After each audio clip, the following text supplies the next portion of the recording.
I'm back. Gonna be playing more Beacon Pines. Gonna beat it today, hopefully. This game's very interesting, very cool, and I have been thinking about it a lot. So give me 1 second. I need to go grab my water bottle, and I'll be right back, and then we'll get started. Okay.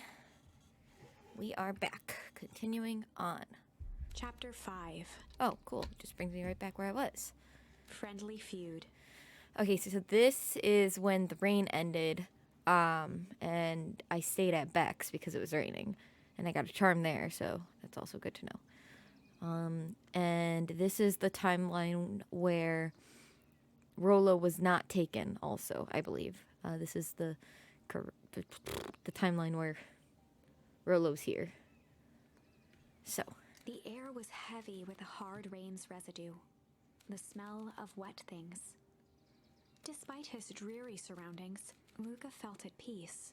He'd never shared those details about his dad with anyone. Oh, yeah, that's right. They had, while it was raining, Luca opened the window and him and Beck, started shouting out the window about their problems in life and how the universe needed to be more fair. Not even Rollo. But it's not like this changed anything. Rollo was still his best friend. Adding Beck to the group would help balance things out.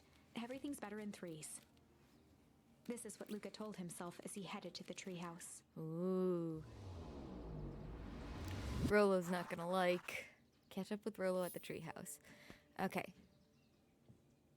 So now, I wonder if I had, so what I did there, where's this, where am I? What am I? Oh, I'm on this. Yeah, so it was break or rumble. So I'm assuming that if I had said that the clouds broke, that Beck and I would have just gone to the clubhouse and met Rollo together, treehouse.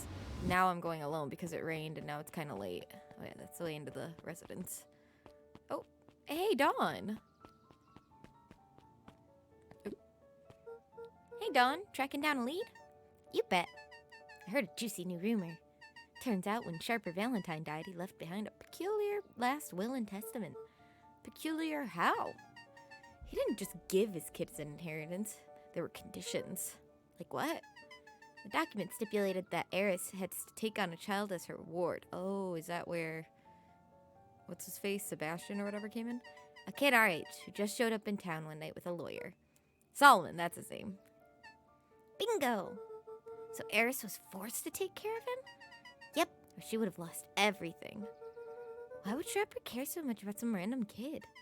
Rumor has it, Sharper sowed some wild oats. Oh, that explains the way Eris treats him. Poor Solomon. So he's like a bastard child, kinda. Did I get that right? Is that what they're implying? How'd you find all this out? A good reporter never reveals her source, Luca. True. Well, good reporting, Dawn. Thanks for keeping me in the loop. Ooh, what? The glow. Can I go in there? Better not dilly-dally. Gotta get to the treehouse. Okay. Oh, thank God. Mr. Nutcracker Needle Knob. Can I look in the phone booth? Now that I know it's like a teleporter. No. Teleport. It's a tube that takes me down to the lab. Yeah, so that was another ending also, is because I did shame. Right there.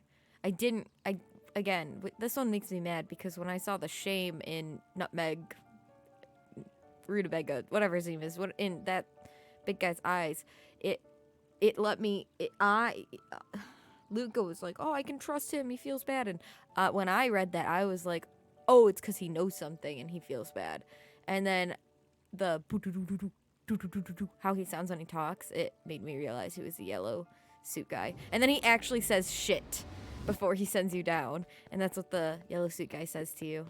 What are you doing out here? He met his old friend's eyes and was greeting with nothing but ice-cold anger. Heavens! This is no time for fractured friendships. So she always gives a little hint of what's about to happen. So I'm sure Rollo is about to be mad because, oh no, Mr. Reed or whatever. Excuse me, what are you doing? Just locking up for the night, sir. Oh, wonderful. I can only assume this means all festival preparations have been completed ahead of schedule. Not exactly, sir. Storm set us back a bit. It's getting late, so we all decided to... You all decided? Yes, sir. I was unaware that your job involved deciding things. We're all here at Perennial Harvest because we believe in creating a better future, yes? Yes, sir, very much, sir.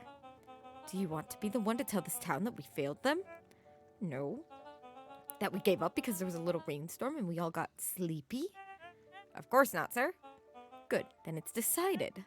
Yes, sir, we'll work till the task is done. See that you do. Our harvest awaits. What a dick. He's scary. So also, obviously I have the VOD, that from yesterday where I played this. But in case people are confused or don't obviously want to watch 2.5 hours to catch up to where I am now live, I'll be talking a little bit. So with that guy, Mr. Reed or whatever, the hyena guy, he's in charge of the Perennial Harvest organization, and they're putting on the Harvest Festival. And there was that gunk around here, this gunk around this tree stump when we got in this confrontation. And Iggy, the little guy, and the hippo, I forget her name, one of the choices is Strange, and that ends up getting Iggy splashed with the gunk, and he ends up morphing and aging to the point where half of his face is, like, old, and, like, he's blind in one eye, and, like, his fang is all grown out. And all of those Tanukis and Mr. Reed are after him, and so it ends with me shooting a plunger, and then they all come up and get us, and that's how that one ends. So there's another ending there, there's another ending here. And then that's Strange and Tickle. And with the Tickle, it's Beck that gets hit with the gunk because Iggy kicks it, but it only, like, hits her fur on the top of her head. So she has, like, gray fur on the top of her head, and she's really embarrassed by it. What is that sign? I never actually read it. Old Pickler's Pond. Okay. Hi, Batman. I wonder if I have more here. Hang on.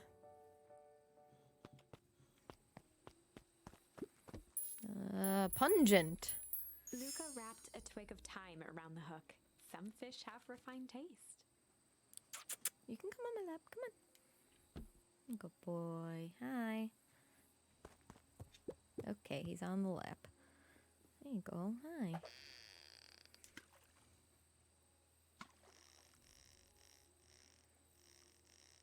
Okay, sorry. He's, like, really pushing the mic. I gotta put it up a bit. Oh, a watch. Property of Sharper Valentine. Figures. If he had his way, property of Sharper Valentine would be written on everything in this town. Should we give it back to him? He may not even want it back. Oh, so this is before he died. That man's got a contentious relationship with time. We'll keep it here in case he ever wants to pick it up. Is that all the bait? Did I get everything? Nope. Okay. Still more. I'm assuming it's probably one left now. Hi, Batman. Mission control. Rollo, are you still up there? I'm sorry. Rollo isn't accepting visitors at the moment. Come back never. Luca had only ever heard him speak in this stiff yet gentle tone a few times. So he found out I was hanging out with Beck. It always meant one thing. You're upset. Oh, what makes you say that? Maybe because my best friend abandoned me for no reason. I didn't abandon you. I'm just a little late. Rollo scoffed. The rain held me up. Liar! You weren't even home. What? The storm got bad and I got worried, so I went looking for you. Imagine my surprise when I made it to your house and you weren't there. I hadn't made it back yet. I'm not a fool, Luca. It doesn't take all day to deliver some jam.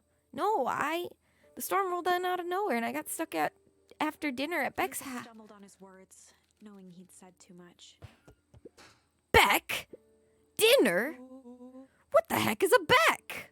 Bye, Batman. Hang on. Oh, there he goes. She's a new kid in town. Oopsie. She's actually kind of cool. You'd like her. She needed help convincing her parents that she'd made new friends. New friends? I spent all day waiting for you, and you were off making new friends? It's not like that, Rollo.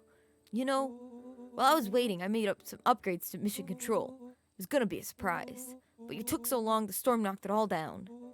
Just like you knocked down our friendship. What does that even mean? Luca became became instinctively angry in response. Both boys were now shouting across the distance. It means you're a bad friend. Oh, Rollo's crying. I've never seen Rollo cry. You don't care about me. Of course I care, you ass. I knew we'd get in trouble waiting so late for you. But I kept my word, 'cause that's what friends do. Oh, wow. What a noble sacrifice you made. Easy for you to say. Your Grant doesn't even care. Oh. You can stay out as long as you want, and you wouldn't even get in trouble. Uh-oh. Seriously? You're acting like I chose this? If that's what you think, then maybe you're the bad friend. Rollo's tone changed to a calm, yet more intense anger. Oh. Maybe Pa is right. Storms bring more than water. This one brought out the real Luca. What? Stop quoting your Pa's nonsense like it means anything. Yeah, well, at least my Pa is still around. The words Ah! fell in the cold night air. Rollo! Too far! Rollo's stomach dropped, knowing he'd crossed. Yeah, you did. That's not cool. But it was too late. Luca, Good night, Rollo. Yeah, that was fucked up. You're just as bad as Iggy at that point, man. Dang it. Wow. And I thought it was going to be bad if I brought Beck. Well, I'm home now. Oh. Luca dug through his old stuff, not even sure what he was looking for. Okay. Rollo. What a jerk. Call me a bad friend. Can I go out? If Rollo thinks I'm still going to festival with him, he can shove it. Oh, I'm Rollo. Look at me and my amazing family. That's cute. Sad. I guess I'm just never supposed to make new friends. Oh, weep. Oh. Luca? Gran cooed gently from the hallway. Sub straight through breakfast. Luca, are you alright? I'm fine. I just don't feel like getting up yet. Okay, I'll leave this oatmeal by the door. I gotta run out and take care of some things. Oh, also, okay. Okay. I'll be back later to check in. Sure. Luca just wanted to be alone. I think I want to turn this back up a little. Just like there. He waited to hear the sound of the front door closing.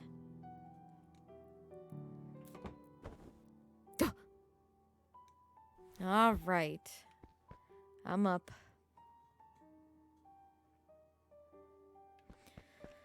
Wow. What a sad branch so far. And Mr. Nutterbutter, I bet Rollo's still gonna go to the festival. He's gonna be miserable. Oh! Luca dozed off again. Oh! I didn't know I could do that. Luca, I see you didn't eat your oatmeal. Wasn't hungry. Just in case you get hungry, I'll leave a sandwich here too. Thanks. Rollo came by. What did he say? He wanted to talk to you.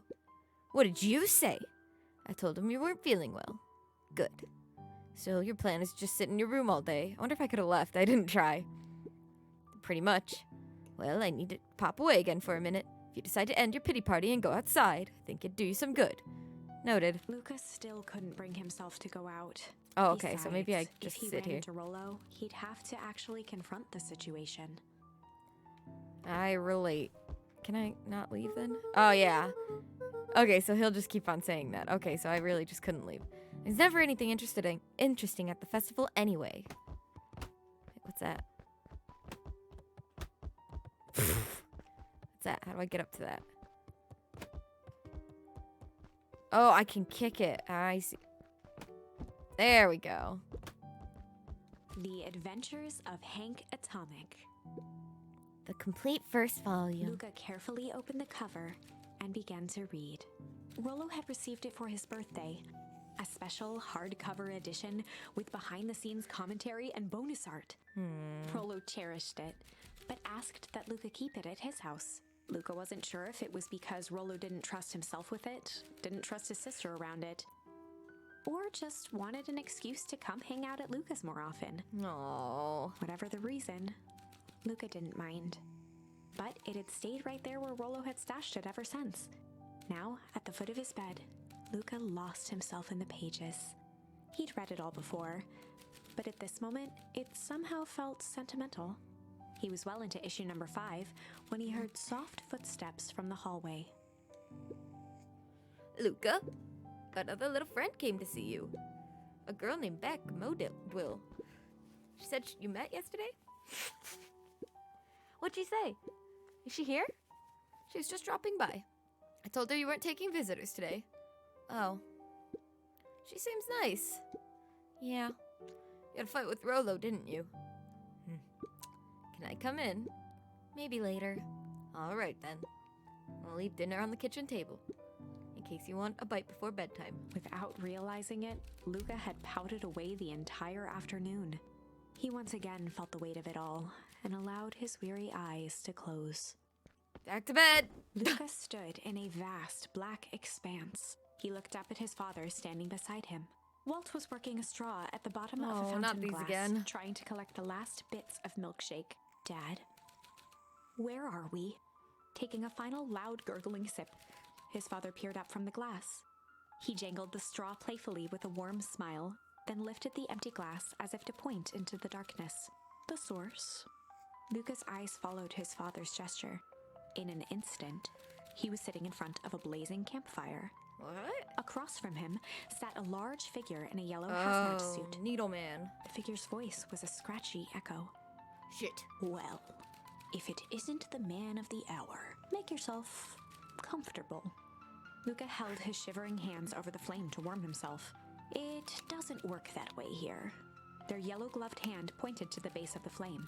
It's a cold flame. See? Luca peered at the base of the fire. It wasn't wood that was burning. It was Beacon Pines itself. Oh, God. Tiny buildings, freezing and crumbling as they were consumed by flame. Luca could see small shadows moving in the burning city. People. Luca leapt to his feet.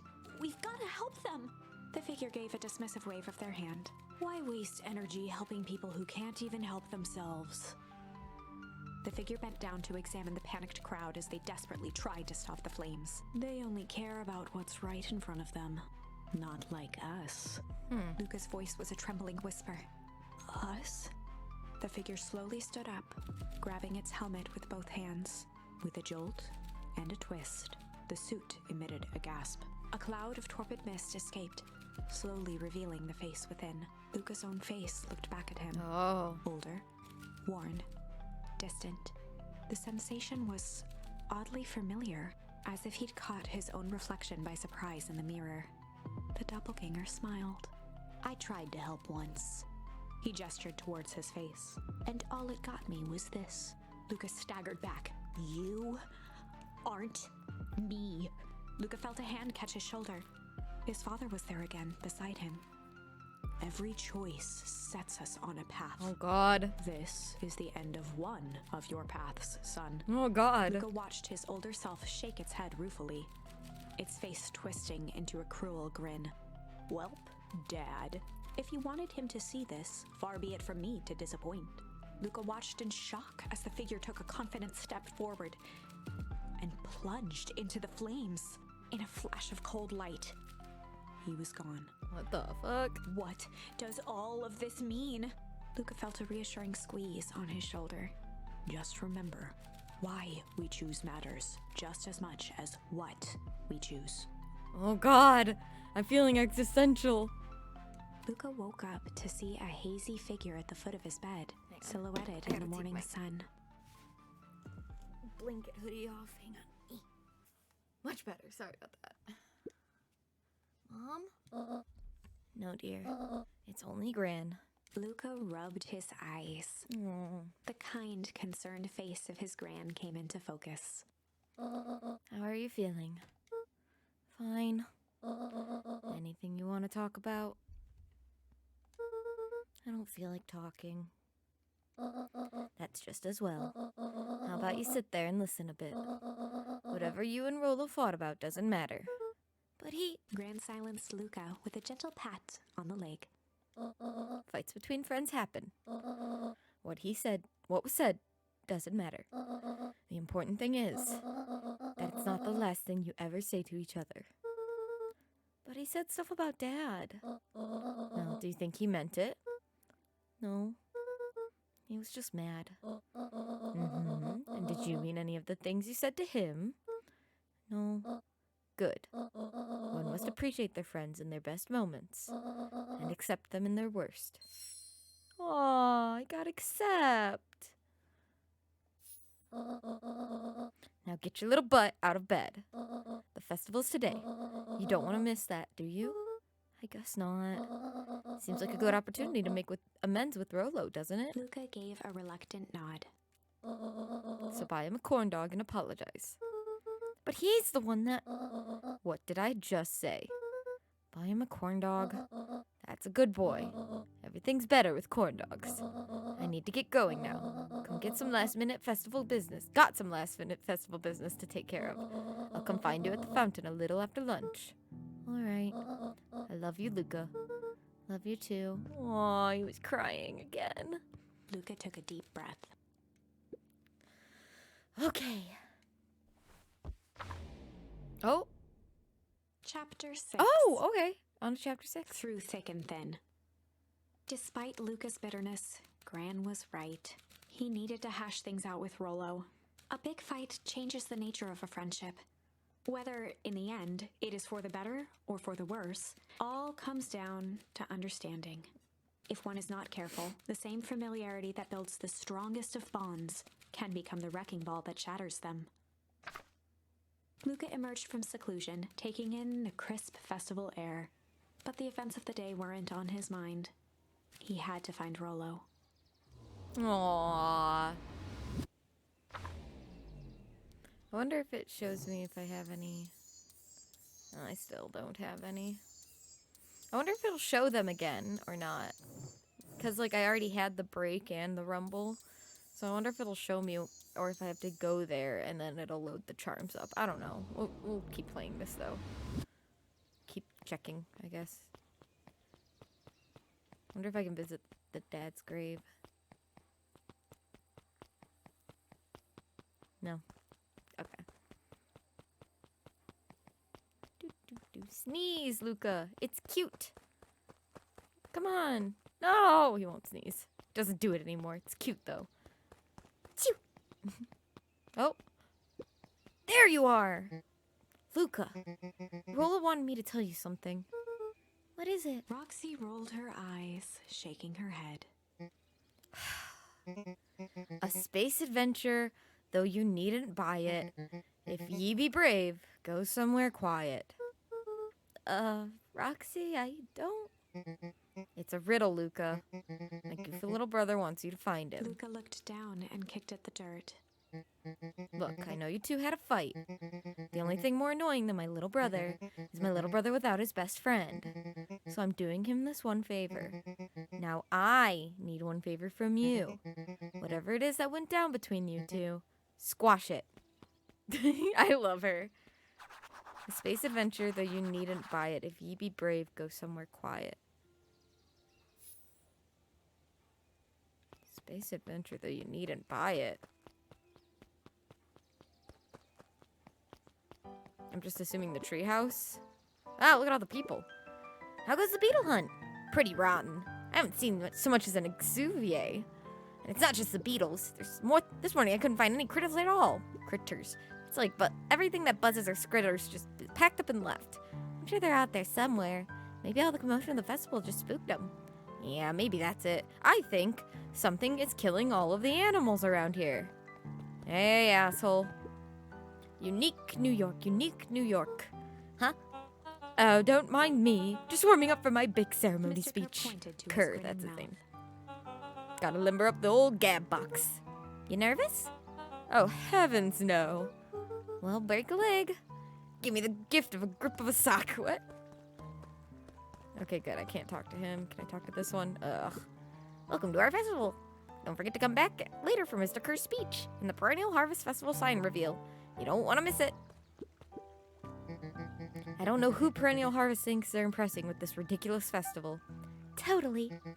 The town's still falling apart, the weather's still cruddy, and the season's harvest looks like it's gonna be worse than last year's. You said it. No amount of corporate pannery is gonna change any of that. Exactly. But the lemonade at the drink stand over there does look pretty tasty. Fits. I'm still gonna be mad at them. I'd just rather be mad while sipping some delicious lemonade. That's all. Don't mind me, ladies. Let me just... don't mind me, ladies. I love that. Oh, he's still sleeping. Ain't moving. They just set up around him. Every single time. Yup. Oh. Wait for it. Unexplained sound once again noted. Like clockwork. What a bunch of drones. That's really funny. Jeff was staring into the distance with a wistful look.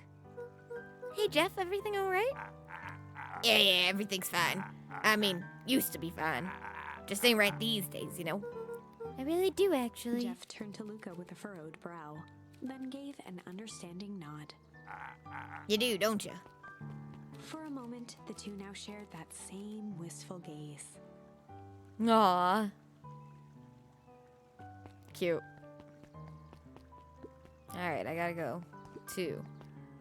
Oh, hey, you're back. Did you hear? Sorry, my ear's itching. Okay. After Mr. Kerr gives his big speech, they're gonna have the first annual biggest catch competition. As long as a boo qualifies as a catch, I'm a shoo-in. Good luck. Do I have anything else? New bait? No. Luca wrapped a thumbstick. Bye-bye. All right. What are we doing? Oh, that's a cool spot. I forgot. Oh, and see, my jacket is still here because Iggy didn't take it yet. So, wait, what is the clue? God damn it. I keep on pressing the wrong buttons. Go somewhere quiet. This is where I thought it would be. That's where Iggy hid. Right back here. Alright, well, that's not it.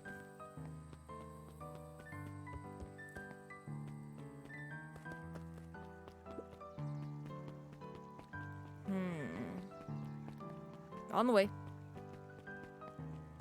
What does this sign say? I never actually read it. Last Chance Diner. Oh, okay. What does she say? Because she's my little hint giver. Oh, she doesn't have anything. Piper, you're actually taking a break from studying.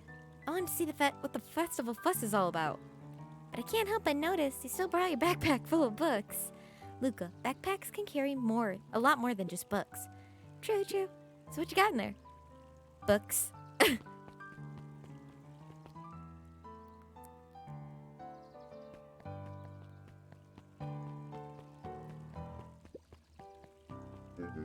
I was able to return the Perennial Harvest safety suit you borrowed.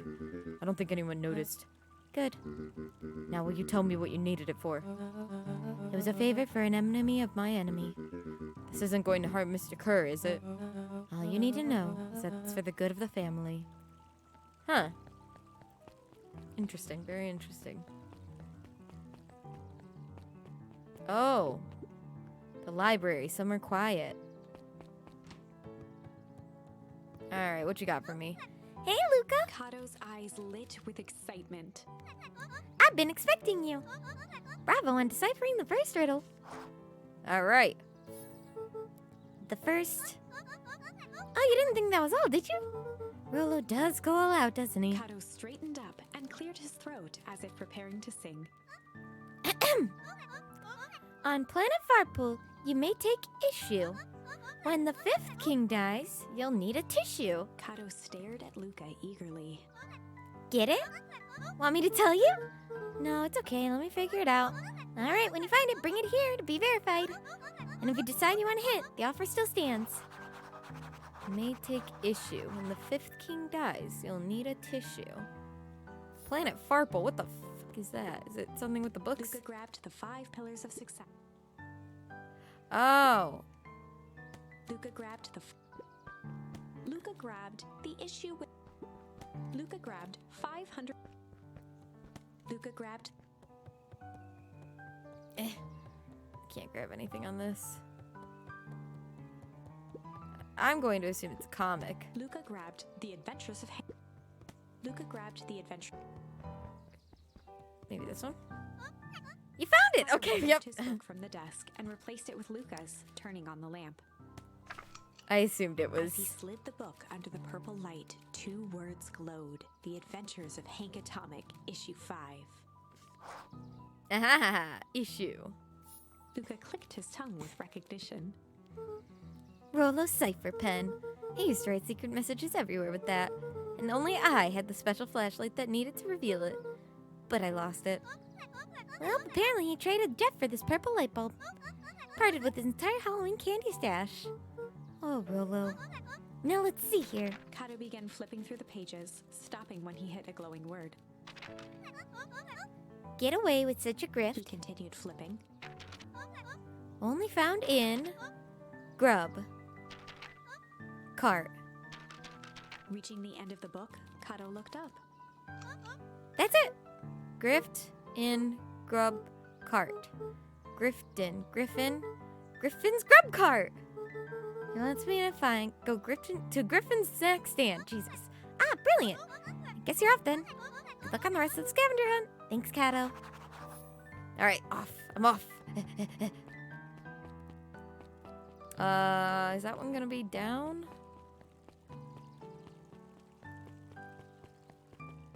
Is it this? No?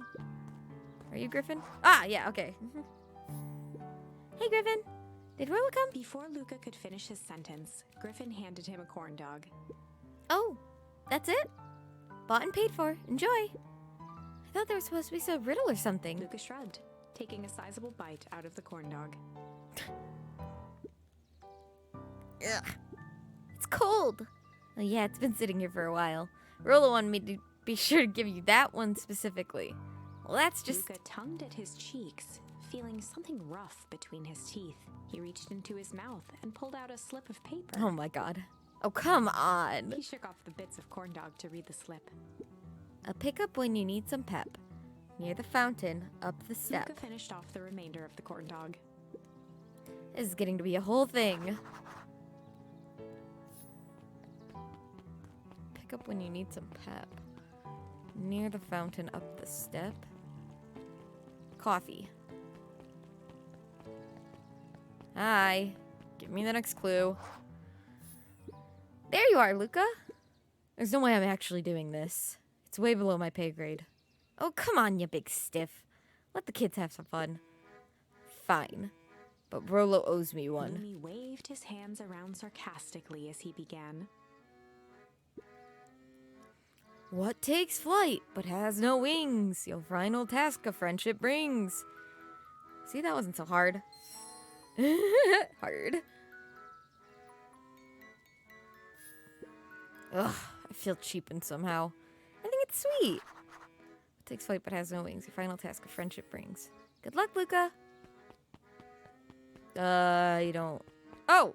Oh, balloons! Hey. Hey. Did you find the comic book? Yep. And you got the corn dog? Yeah. Well then, I know it doesn't make up for what I said, but here, you've earned this. Rollo sheepishly handed Luca the balloons. Aww. Aww. Flight. Ooh, that's like a running charm. Thanks. Wait, I wonder if instead of fight, I have flight now. You didn't have to go through all this trouble. I'm sorry I got so mad. Dang it, you were supposed to let me apologize first. Oh, sorry. Now you apologize twice before me. Just let me do this. Luca, I'm really sorry. With everything that's happened, with your mom and all, I've always wanted to be there for you. Be a good friend, you know? When you said you were hanging out with someone else, I kind of freaked out. Rolo. Still my turn! I felt like if you needed help, some new friend to help you, it meant I wasn't good enough. But that was selfish and wrong. I was wrong. I'm so sorry, Luca. Okay, apology over. You can talk now. Luca threw himself at Rolo, hugging him as tightly as he could. Aww, Rolo, I don't deserve you. I don't deserve you either. That's why we deserve each other. So, what else do you want to do today? You could snoop around and try to find some info about your mom. Snoop where? Could probably sneak into Perennial Harvest HQ while everyone's out at the festival. Aren't you curious about all the stuff that those clipboards write down? What if we get caught? I think I've had enough excitement for 1 week. Let's just make the rest of the day about us. Really? Yeah, the rest of the world can wait one more day. You know, I have been wanting to get some work done on the MCDC at Mission Control. That aim is a bit unpredictable. That sounds perfect. Aww, I need to see. It is! Flight! We can run now! Oh my god, should I do that? Should I get to the next chapter? Let's get to the next chapter first. We'll finish this and then get to the next chapter and then go. Oh my goodness. Come on. Back to Mission Control. Get out of the way. Run! Go! Oh, I almost forgot. I ran into your gran this morning. She asked me to give you this. Rolo handed Luca an unopened letter. I'll wait for you inside if you want to read it now. A letter? Luca, some things are going to happen that might be difficult for you to understand. If I am honest, I hardly understand them myself. Gran? But whatever happens, I need you to know that I love you. Oh god, is Gran the leader of the rebellion? None of this is fair to you. You have already lost so much. We both have. I wish there was a simpler way forward. But if there is, I haven't thought of it. God knows I've tried. Everything I've done, I did for you. I hope someday you can accept that. Love, Gran. What the fuck did you do, Gran? I love you too, Gran. Luca folded the paper into his pocket and He's- headed up the ladder. He's not taking that at anything more than face value. I take that as a bad omen. Gran's doing something. And I'm about to be caught up in it. Oh, I put the balloons up on the rocket. What's up with the letter? Anything you want to talk about? Maybe later. Sure, whenever you want. You know, you really didn't have to go through all that trouble just to apologize. I know, but we'd been looking forward to this festival for weeks.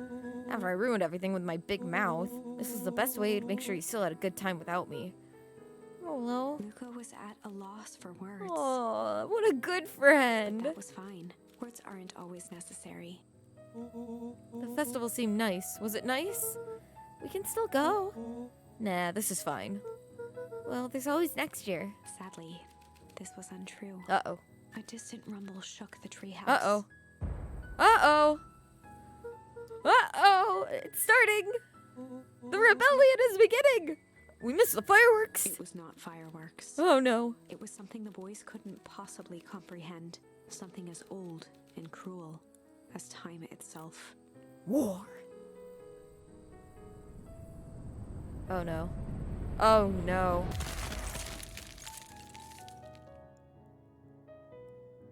Oh, no! It was the Shockwave of cold big tore chill. through the room. A bitter, unfathomable chill. Oh, my God. Before they could react, it encased them in ice. Oh, my God. Two boys, reunited by friendship, only to be cruelly separated by a malevolence beyond reason. And so, What? the story ends on this melancholy scene. The In end. a silent Oh. treehouse turned statuary, in a town brought low by its secrets, sits a pair of friends, alone, together. For the rest of time. The end. Oh my god. No, that can't be the ending. It simply can't. I won't accept it, and I hope you won't either. Imagine just being like, yeah, I'm done. There are more endings, more possibilities. I can feel it. We are just going to have to sort through them all. Oh until my we find the god. pieces. Okay, we're going over to Flight. Okay, so now I'm back on the timeline. This is where, so now we can see Mr. Kerr with all of his little drones. Iggy and I are standing on top of the treehouse. This is when Rolo is kidnapped by Hazmat Suit Guy, which is Needle Nub, whatever the hell his name is, that big guy that's obsessed with my grandma. I'm assuming now that it's because he knows my grandma is on to them and is trying to stop them or something. Maybe? I don't know. But Iggy got infected and they're trying to take Iggy to wherever Rolo is. I've been getting transmissions from Rolo, so I went to the treehouse to get a better signal. Rolo warned me, hey, treehouse wasn't safe. I was trying to tell you not to go there. They showed up. The only option I had was fight. It shot that little plunger down. Mr. Kerr was like, that was just unsanitary and disrespectful, and sent them up to get us. And that's how it ended. I have Flight now. We're gonna run. Luca drew himself up and decided to take the only option they had left. Flight. We're running. He squinted down the barrel of the mission control defense cannon. Oh, because it's a plunger. We can shoot it. Opening in the dense Yeah. tree branches. Yes, yes, yes. We can zoom with it. We can shoot it and zoom. He Yeah! looked up with surprise as it struck true and taut. Wow, I can't believe that worked. Hey, Mr. Kerr. We'd love to hear your thoughts, but I'm afraid we have places to be. Come on, Iggy. See ya, jerks. See, that's how Iggy looks now, because one entire side of his face and arm got hit by the puddle. Don't remember if I kicked the puddle at him, if I splashed him, or if he fell. I don't remember, but yeah. Mr. Kerr, as Iggy ran away with his friend, Mr. Kerr was walking up, so I'm pretty sure he saw him running away and was infected and everything. So anyways, here we go. Fine. We know where that leads them. This way. We'll take the tunnels. Oh my god. Luca and Iggy winced as they sprinted through the thicket. The branches clawed at them, reluctant to give passage. After what felt like a marathon, Luca stopped in his tracks as they reached the clearing. What the? That was all he was able to say before Iggy slammed into his back. The boys tumbled down a steep decline and crashed with a wheezing thud on a surface as hard Oh as ice. no. In fact, it was ice. What? Chapter 5. Signs. They stood silently, catching their breath. What? The sky was like sapphire. With each breath, a plume of steam escaped from Luca's lungs. Let's keep moving. Luca pulled Iggy to his feet as they gazed Whoa. across a snowy terrain. Whoa, whoa, whoa, whoa, whoa, wait, this looks just like my house. That was actually pretty badass. Uh-huh. I think we lost him. Are we up in the mountains? I don't think so. If anything, we went downhill. Then what's up with the Winter Wonderland? All I know is there's no going back the way we came. Let's see if we can get our bearings. Follow me. This is where my house would be. This is where I would go up to... Luca, are you there? Luca had almost forgotten the walkie-talkie he was carrying. It's that bozo Kerr. Oh. I hope nothing bad happened to you out in the Luca woods. looked at Iggy with hesitation. No need to be rude. Oh, so they took the walkie from Rolo. With a resigned sigh, Luca responded. Seems like the only thing... Seems like the only dangerous thing in the woods is you. He speaks! The young man of the hour! Now, how in tarnation did you end up with one of our radios? Just lucky, I guess. Boy, howdy, you Van Horns are full of surprises, aren't you? You knew my parents? I never had the honor of meeting your father, but your mother was sure a handful. Luca winced, shoving the walkie-talkie back into his pocket. We gotta keep moving. Alright, this is where... It's blocked off, but this is where the field would be where I would sneeze.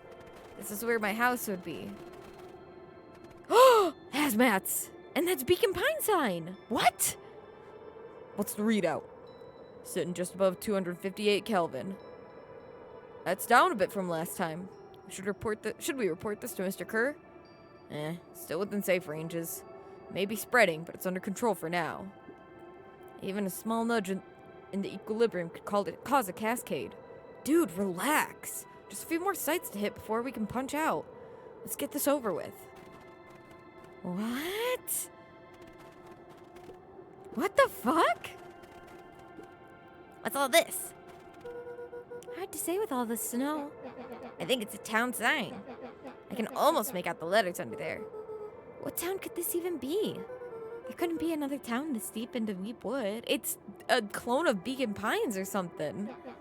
I'm looking at evidence to the contrary. Let's figure out what we're dealing with here. Step 1, snow's gotta go. I'll see what I can do. Can I kick it?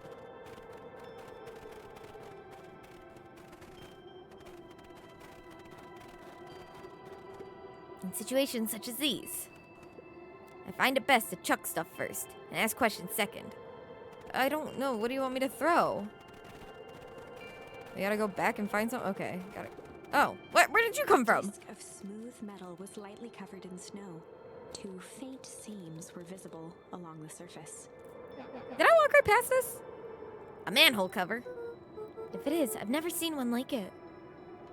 Oh, that's the tunnel they can come out of. Uh-oh. I don't know what you want me to chuck. Oh, Jesus. Okay. Beacon Pines. Wow. The boys stared in disbelief at the sign that now clearly read, "Welcome to Beacon Pines." This doesn't make any sense. We're in Beacon Pines? How's that possible? We ran away from town. How did we get back in here? I guess we got turned around. Where'd all the snow come from? It's been colder than normal lately. That's a pretty big difference between sweater weather and this Arctic hellscape. The puddle we fought at before, it was cold too. Maybe all of it leads to one source. You think it's related? What the hell is going on? We're gonna get you some answers. Let's keep moving. Bully turned ally. Whoa. This is the way to the... Listened. This is the way to the pond. Each chain link encapsulated with a translucent layer of ice. Looks like the stuff that put up around Weep Wood. The stuff who put up? I don't know. It's all frozen. Looking down at the frozen stream, Luca could faintly see a school of minnows encased in the ice. Oh my god. Whatever happened here, it happened fast. The fish didn't even have time to run. Or, swim run. More of these Valentine. This stuff look familiar to you? Looks like a barrel near the puddle I, shoved me into. Yeah, that's what happened. He got mad and pushed him.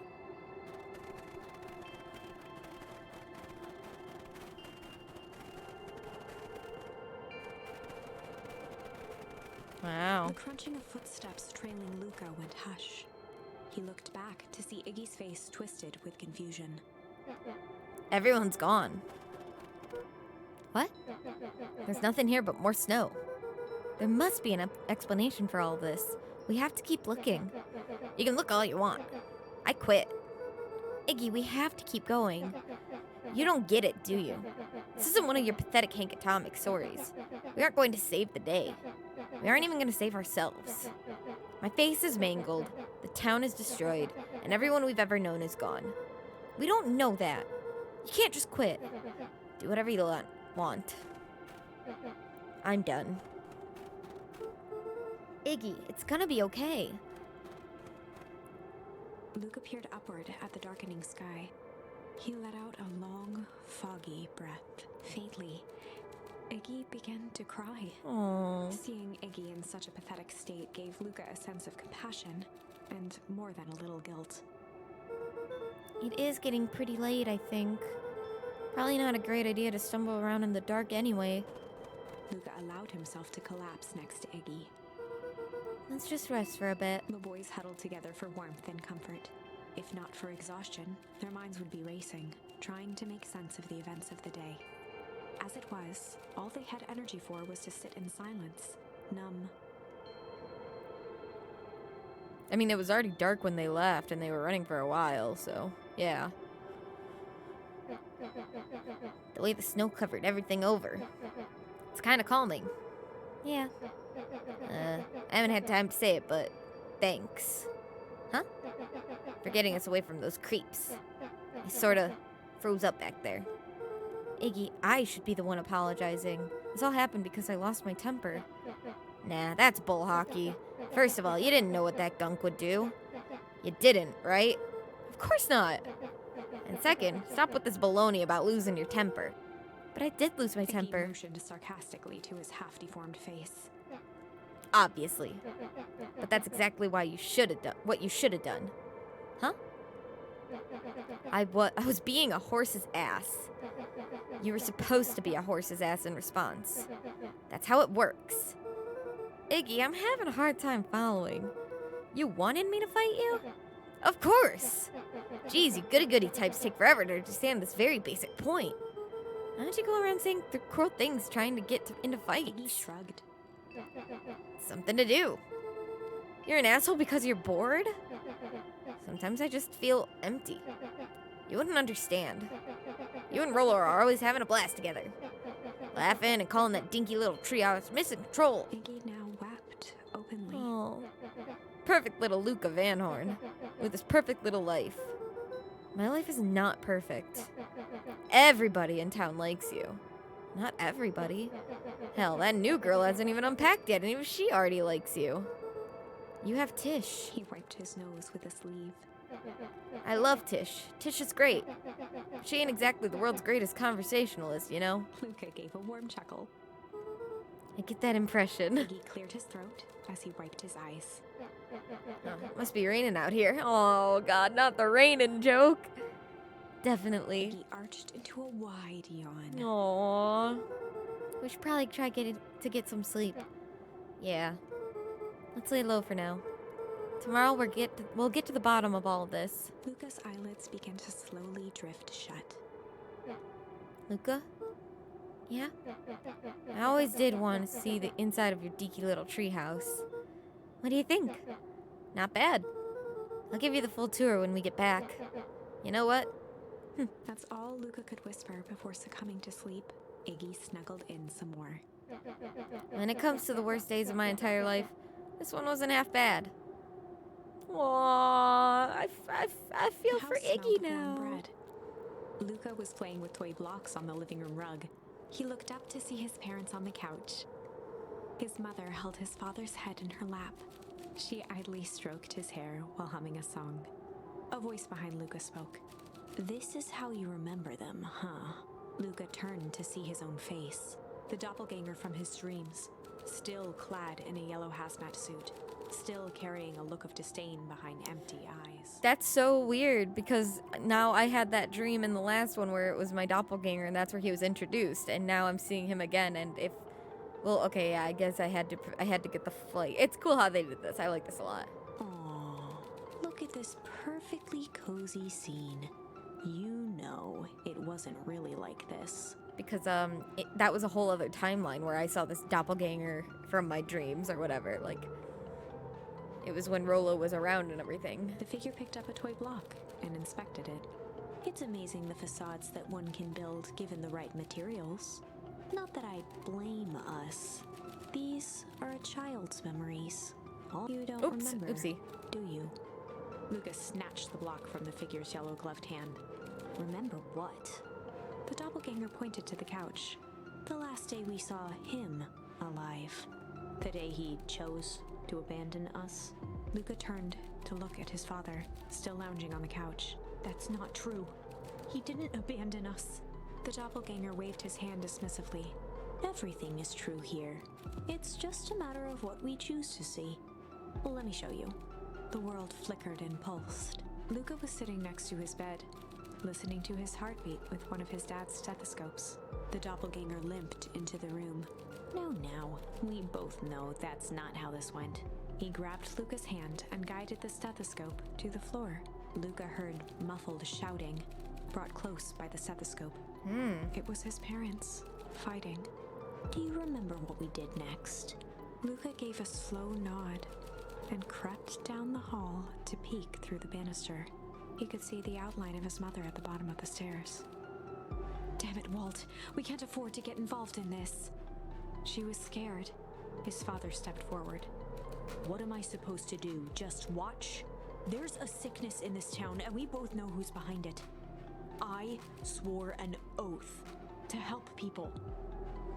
Oh, so he abandoned us by going to try to save the day, I'm assuming. I won't turn my back on them. Luca's mother grabbed Walt. She was crying, pleading. I can't lose you.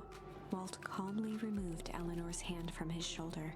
What's right is right, and what's wrong is wrong. I could never live with myself if I let Sharper get away with this.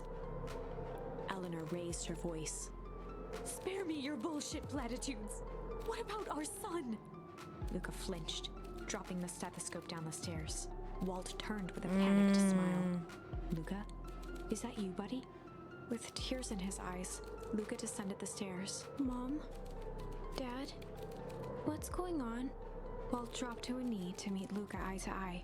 Nothing, buckaroo. Your mom and I just got a little overexcited is all. Luca placed the stethoscope against his father's chest.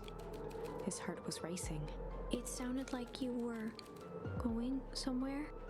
Walt gently removed the device from Luca's ears. Listen to me, Luca. I have some business to take care of. I'll be back in time to tuck you in. Luca hugged his father tightly. Promise? Walt stood up and walked to the door. He glanced over his shoulder. I promise.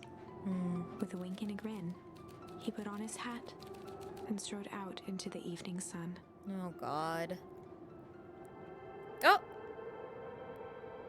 A figure approached soundlessly from the foggy snowfall. I thought that was Dawn for a It second. stood above them, lingering in contemplation. Slowly raising one hand above Iggy, it snapped out 2 brisk raps on his head. From a deep slumber, Iggy sprang up defensively. Get your hands off me! Whether it was the calming presence or the recognition that he was not in danger, Iggy felt his clenched fists lower. Just what do you think you're doing? Luca looked up, gradually remembering his whereabouts. The figure exhaled a cloud of warm vapor. You two certainly have caused a lot of commotion. What's that supposed to mean? Take it easy, Iggy. We were asleep minding our own business. You're the one running around knocking on people's heads. I'm sorry if I hurt you, Iggy. You didn't hurt nobody. Anybody. Huh? Oh, I see. You think you're better than me. When it came to complete strangers, Iggy had trouble cobbling together an insult. You big-headed, scarfy-necked furball. Okay, let's lower the temperature a bit here. Interesting choice of words. I mean, let's all just calm down. Who are you? A friend. An observer. A hitchhiker of the infinite expanse of possibility. Great. How about a name? If you must call me something, you can call me Nat. Iggy huffed with gratification. How about you make like a gnat and buzz off? Very well. Nat began to turn away indifferently. Wait! Do you live here? You might say that. So you know where we are? You might also say that. Look, pal, we just want to find a safe way out of here. You gonna help us or not?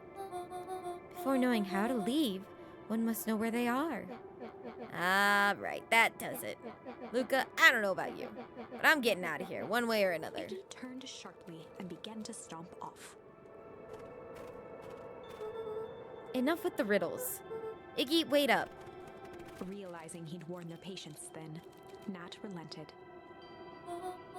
Very well, I suppose... This is a he, apparently. My bad. Very well, I suppose this isn't time for metaphors. I'll show you how to get back home. Luca and Iggy turned around with hope in their eyes. Come here. Nat took a deep breath in.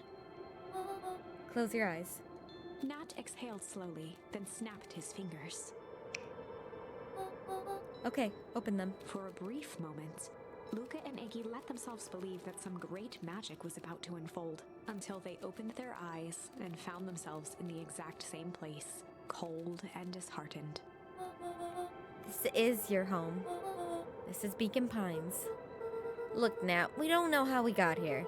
Maybe we stumbled through some time travel gate in Weepwood, or we teleported to some alternate universe, or this is all just some cruel experiment by Kerr and his goons. But this is not our home. You're inching closer to the truth. Alas, the reality is much less fanciful. Just give it to us straight. So be it. As I said, this is Beacon Pines. The original, true Beacon Pines. Oh god, oh no. You both grew up here. But the town you've called your home for the past several years is a replica. A remarkable achievement of engineering, to be fair. But a replica nonetheless. That's impossible. It's too much work. You need a whole town to replicate a whole town. Indeed, to pull off such a feat would require immense labor power. That which could be moved would be moved. So, my house. That's why my house wasn't there. That which could not would require a precise duplicate. They literally took my house and wheeled it over there. We would have noticed. Someone would have noticed. You'd think so, unless the auditing was impeccable. A mind-numbing attention to detail.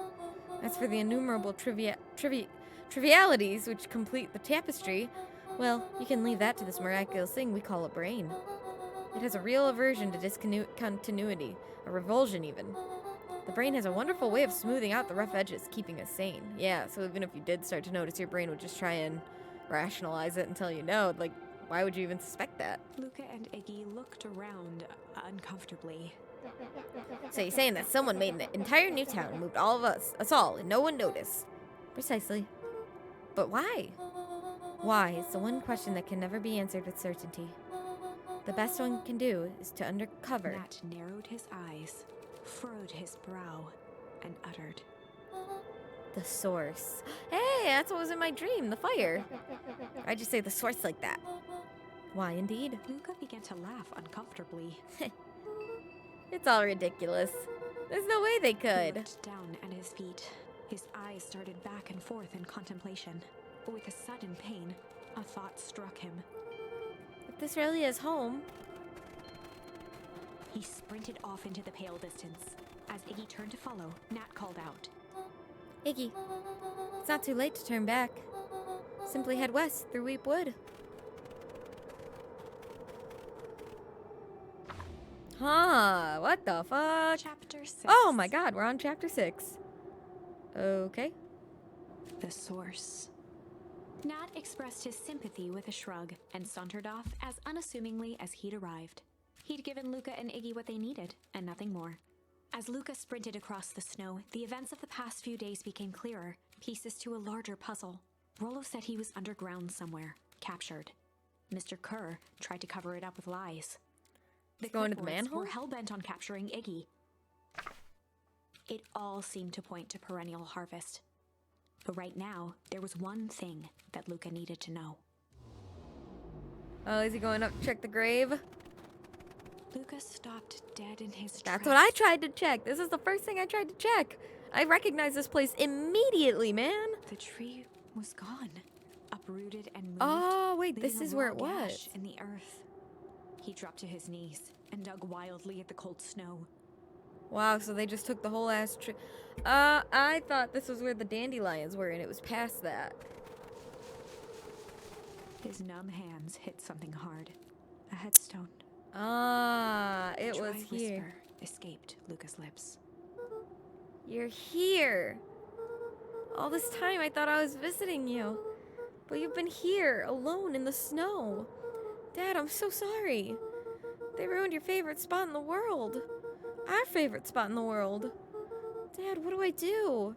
I didn't realize that was the gravestone right there. There was no reply, just snow-covered silence. Why'd you give me the slip like that? What if I couldn't find you, you jerk? Iggy finally noticed the tears welling in Luca's eyes and the snow-covered grave. Oh. Iggy, they stole his tree, Iggy. Yikes. Suddenly, they heard the crunch of approaching footsteps in the snow. It's Mr. Kerr. No, no, no. We gotta hide. Oh, it was a hazmat. 259K. Fall off distance still good. Dude, did you hear me? I said 259. Sorry. You ever think about what we did here? We saved a whole town of people. Doesn't feel like it sometimes. What about everything we left behind? That's the grave of someone with a family. People who love them will never know the truth. The truth is He bent overrated. down to scoop up a snowball and lobbed it playfully. Hey! Don't be such a downer, dude. I took this job to change the world. Yeah. Come on. It's almost lunchtime. What is that dance? Weirdo. Just shimmy off like that. Here, I thought I was a jerk.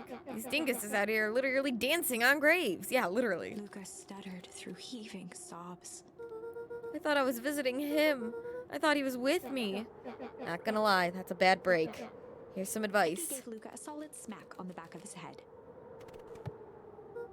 Hey! Who said any of this helping? Who's any of this helping? What? Sitting here in the snow, crying like some pushover. Who you helping? Iggy, look what they did. They lied to everyone. Blah, blah, blah. Luca Van Horn, you're a lot of things, but you ain't no pushover. What did I tell you before? When some jerk comes at you acting like a horse's ass, I should stand up for myself. Hell yeah. Kerr and his merry little band of clipboards pushed off the switcheroo for a reason, right? Nat mentioned something about a source. Luca wiped his eyes with a sleeve. Whatever's at that source must be awfully valuable to Perennial Harvest. Sure would be a shame if something unfortunate were to happen to their precious source, wouldn't it? What do you have in mind? If it's small enough to steal, we snatch it. If it's too big to snatch, we smash it. What if it's too big to smash? Iggy flashed a mischievous smile and cracked his knuckles. I'm always up for a challenge. I'm gonna make this right, Dad. I promise. Oh, let's do this. Locate the source. Let's go. I wonder if I have anything else that's branched off yet. Only Shame there still, and then I have Break and Rumble for that, but I really I like Flight a lot. This is crazy. Oh, it can get awful cold out in those woods, Luca. Probably best you two stay put and conserve your energy. Help's on the way. Where's Rolo? Where's my mom? Did you kill her? Oh heavens no! Do I seem like a killer to you? Iggy and Luca shared a skeptical look. Yeah, kinda. Well, do I? Aw, shucks. Now that hurts my feelings. Screw that guy. I was gonna say. Yeah, see, they just dragged my house away. So yeah, yeah, okay. There's just no field of dandelions. Alright, let's go. Wait a minute. If this is the original town, then that means... Iggy darted behind a large pine and began digging furiously. Huh? He emerged holding a shoebox with a crude skull painted on it. What? What's that? Long story. So a few years back, I, came into possession of some premium grade fireworks. Not the wimpy firecracker stuff they give kids. The good stuff. Why'd you bury it under a tree? That's a long part of the story. You and Rolo were doing chores at Rolo's chicken coop. And you guys pissed me off for some reason or another. Luca rolled his eyes with realization. No, you didn't. Iggy stifled a chuckle. Yep. I just wanted to give you guys a little scare. But like I said, these were some primo fireworks. So I might have underestimated things. You blew up the chicken coop. This is fire chicken coop incident. You guys remember yesterday they were talking about fire chicken coop incident, and Luca was the one to help Rolo put the fire out and took the blame for it. That's what he did. He took all the blame when Rolo was gonna get beat by his dad, and he said it was his fault that the chicken coop caught on fire, and they didn't even know why. And that's why Rolo ran out first in the dumpster and got caught and is in this whole situation because Luca was like, why don't we just go together? And Rolo's like, fire chicken coop situation. I got your back. I'm gonna go first, and if you wait and then you start running. And we thought Rolo made it out, but he did not. He got caught. So That's crazy to know. I prefer to think of it as an incendiary redecoration. Sorry, but you should have seen the looks on your faces. Rolo got grounded for months, which is why I needed to stash the evidence and lay low. So I buried him under that tree.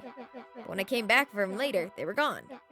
I figured some grown-up found him and tossed him. Iggy triumphantly raised the shoebox. Turns out it wasn't the fireworks that got moved. It was us. Unbelievable. So what, did they, like, drug the whole town one night and then... Do you think this is a game? Newsflash, boyo. You're not a hero. You're a little brat who's been way over his head. A hero is just someone who refuses to give up. Comics these days are rotting children's brains. Everyone thinks they're a spaceman superhero. I was always partial to Hank Atomic myself. Is that so? Do you really think you have a chance against us? You have no idea how powerful we are. Prepare for blast off, loser. Oh, whoa. Oh, crooked. Just like this whole stinking place. Oh, I got a charm. Does that do anything? Is that anything? Crooked, crooked, crooked, crooked, crooked. No.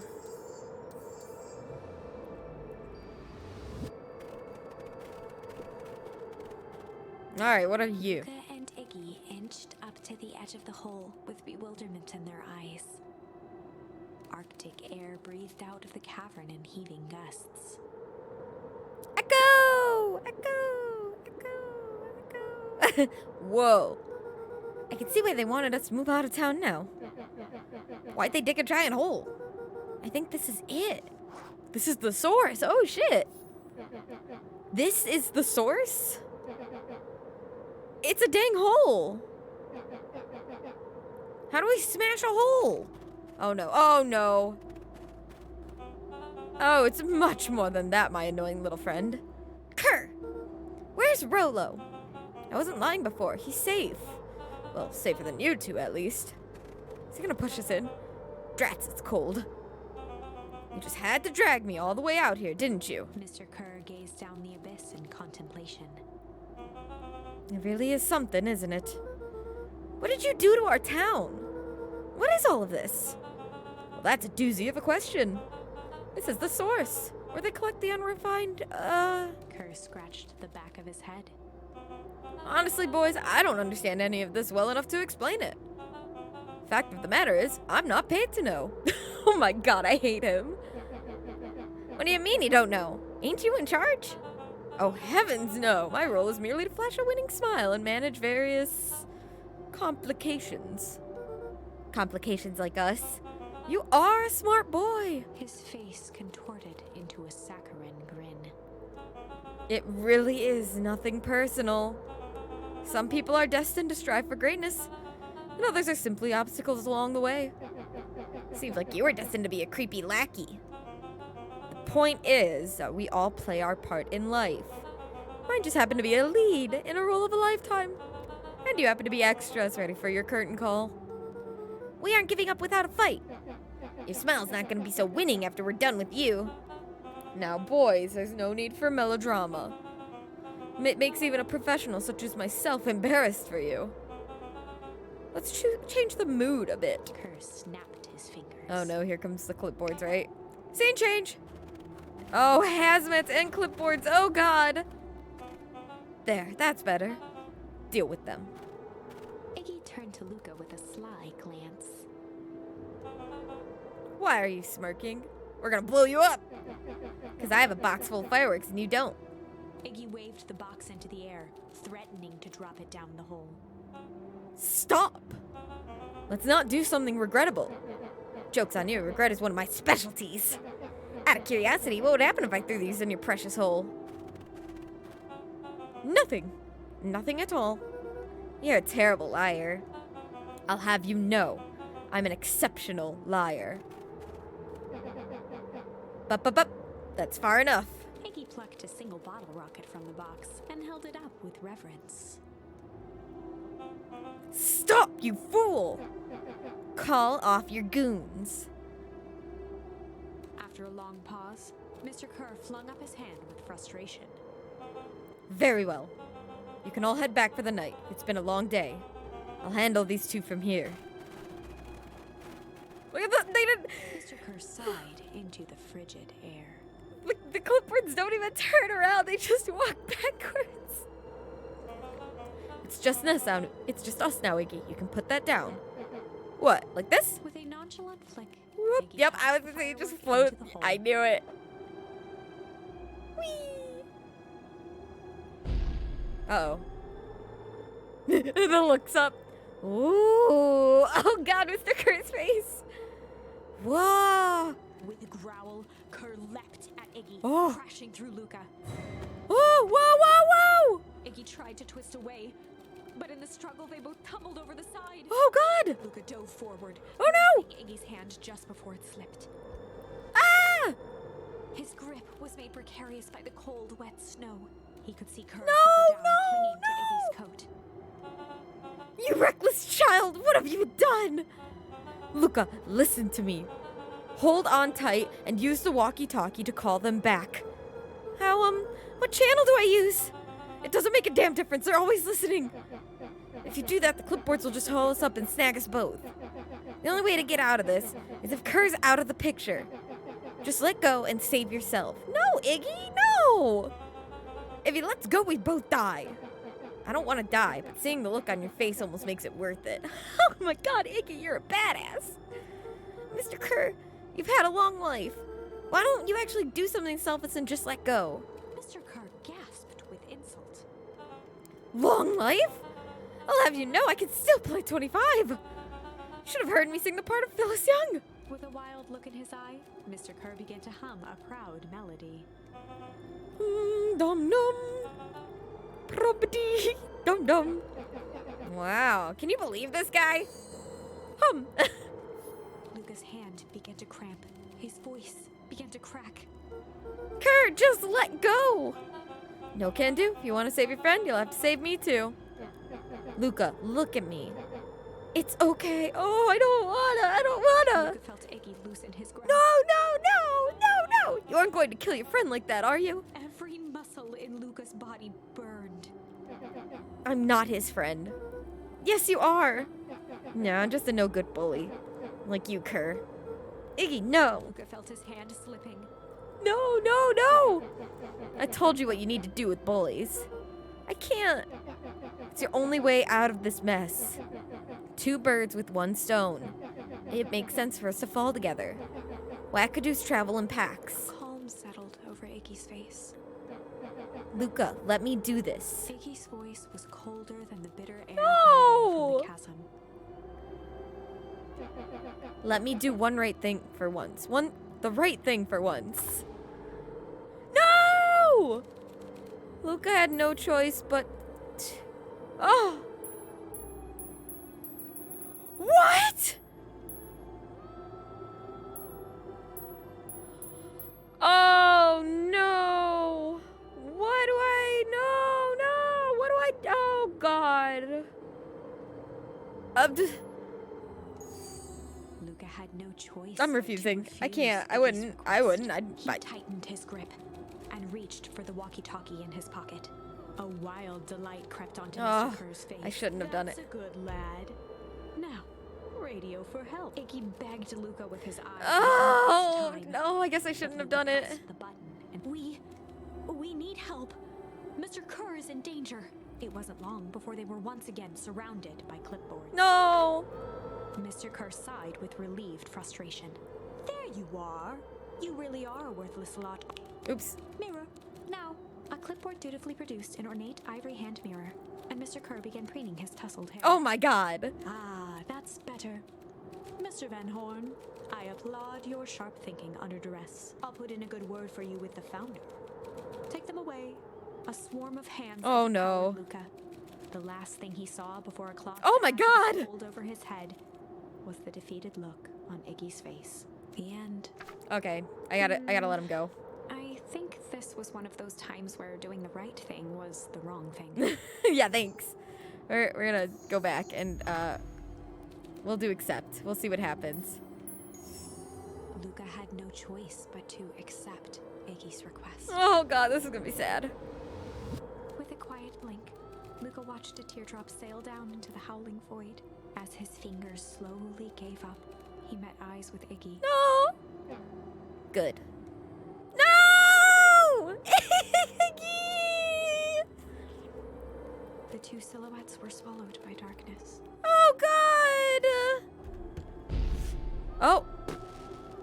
The fireworks! They're all hitting the ground! No! Oh, he hit the ground. Hell of a goodbye, Iggy. Oh, hey, Nat. Hey, Nat. Luca, you should really step back. What? Quickly. Uh-oh, uh-oh. Curious. Ah, but of course. Those fireworks of these must have been just the right amount of energy. We should get out of here before perennial harvest arrives. Not until you tell me what just happened. Your friend's sacrifice just saved this town. For a little while, anyway. How? Tempest liquamine is a peculiar substance. What? Can change the relationship between matter and time itself. But doing so requires unfathomable energy. In a closed system, that energy can only come from its surroundings. A useful side product of this property being, by adding precisely the correct amount of energy to it, one can create a cryogenic cascade. So the gunk makes cold things, the cold in the fireworks made the whole freeze over. That's one way of putting it, yes. As dumb luck would have it, the fireworks weren't strong enough to generate a runaway reaction. I shudder to think what would have happened in that case. We have some idea what that would look like. Yeah, we've already seen it. It would take them a good while to safely break through and access the source again. If you know all of this stuff, why haven't you been helping? I have been, in my way. Each of us has our role to play. Iggy's role, it turns out, was to buy his precious time. Mine has been to observe and wait. Wait for what? You. Me? Why? What's my role? A fierce twinkle flashed in Nat's eyes. Luca Van Horn? You are going to save the world. What? With a chuckle, Nat turned and walked west. Dumbfounded, Luca followed behind him, The trudging fuck? through the snow. Every step taking him further away from everyone and everything he knew, and closer to destiny. To be continued in Beacon Pines, Pines Harder. Oh. Revenge served cold. So, okay, so now I need to do Second time's a charm? second charm 2 dash charm? Wait, that's it? This ends with a crummy cliffhanger just when it was getting good? I was even starting to like it. I know, right? Me too. No way. I refuse to be associated with some never-ending parade of sequels. Let's go back and find something more definitive. Okay. Aw, that was so sad. Look, that picture is so cute. Look at Luca. Look at Iggy, he's so happy. Stupid Mr. Kerr crying. Oh. All right, so I really it's break. I just only have break now that I can do. So, let's see if Rollo gets okay, so now this is Rollo has not been here yet. This is where I got away. I smacked him with the tile, Mr. Needle Knob or whatever his name is. I forget it every time. And then I ran away. So we're going to go here and we're going to do break. So instead of going in when the storm is going, Luca there's not going to be a began to storm, I respond, believe. But the sky answered for him as the clouds above began to break, revealing patches of star-filled summer night. Moonlight filtered down, shimmering in the treetops. All right. Sure, you can meet Rollo. You're not going home? No, I promised Rollo I'd tell him about... Luca stopped himself mid-sentence. Promise you tell him what? Spit it out, bub. We're thick as thieves now. If there's a juicy secret, you've got to tell me. Okay. You can come to the treehouse and I'll tell you both what happened. Heck yeah. Okay, so now I'm going to tell them both about the hazmat guy, Mr. Needle Nubby, almost killing me, and then I smacked him. Bro, I probably had like bloody fingers because like he dragged me and like it said my fingertips are like in the dirt and rocks, like getting dragged away. Luca saw Beck skulking by the gate. So you're telling me there's nothing mysterious or creepy about this place? It's mostly boring and empty. I refuse to believe that. Big spiked gate, looming mansion, rich reclusive owners. It even smells shady. Beck grabbed the wrought iron bars and shook the gate. Let me in! Mark my words, you decadent nightmare house. You will reveal your secrets to me! Let me in! Let me in! Oh, oh, oh, oh, oh, no! What did you do? First of all, I told you so. Second, hide! Oh, it's gotta. That's Eris Valentine. Who's she talking to?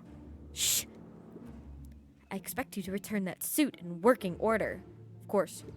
As long as everything proceeds as planned, there's nothing to worry about. The only thing I'm worried about is what's rightfully mine.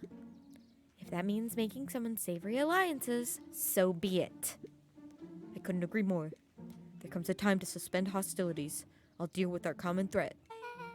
Now this is what I was talking about. Beck's voice was an excited whisper. Proper shady stuff. Someone in a suit like that tried to grab me yesterday. Seriously? Shh.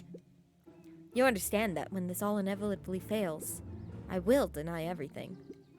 I wouldn't expect any less of you. You just worry about your part in this and let me handle the rest. I can't wait to see the look on that Rube Kerr's face. Wait, so the Wait. Hazmats were at the old Valentine plant. Why were the hazmats working with Kerr, though, too? Are they doing a double alliance against, like, with Kerr talking to Kerr about Valentine, and now they're talking to Valentine about Kerr? Yes, the truth will come to light. I'm so surprised you're so comfortable with the potential collateral damage. If there's one thing I've learned, it's that change is painful. Oh, unless this is, like, a rogue person. Wow, I was expecting shady. That's just flat out supervillain talk. If you don't mind me asking, why? Why are you doing all of this? The mysterious figure retracted their mask, Oh, hair pushing out from all corners. oh. Is it gonna... Grandma! Grandma!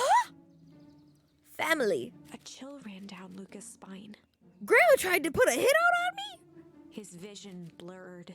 Beck stifled a sharp wince, and Luca looked down to see himself wrenching her hand. An answer I can certainly respect. She Goodbye. tousled her hair back under the face mask. I have to go make cookies for my grandson before I have him killed. By Mr. Needleknob. Just remember, keep everything nice and normal until the festival. I don't need lessons in rousing suspicions. Gran gave Eris a curt nod and disappeared into the night. Holy shit! Damn, the conclusion of that music was beautiful too. Oh my god. Holy shit! Chapter 5. What big ears you have. Lucas sat shivering in the bushes, staring at his feet. After checking to make sure the coast was clear, Beck gave him a gentle tug on his sweater. Okay, I'll be right back. We're back. We're back. Long story short, no Pepsi, just water for me. My stomach said no. So anyways, let's get back into the game. Go click. And boop. You look like you've seen a ghost. Okay, so I also wanted to say, while I was away, I was contemplating, and I'm wondering, I think it's that Gran, that Fratuli or whatever, and then Travoli, those three people. Remember Gran? Gran had me deliver jam to the two people first, and then to the nutmeg guy, who is actually bad. I think he is actually bad, the nutmeg guy. And I think he is on to my grandma.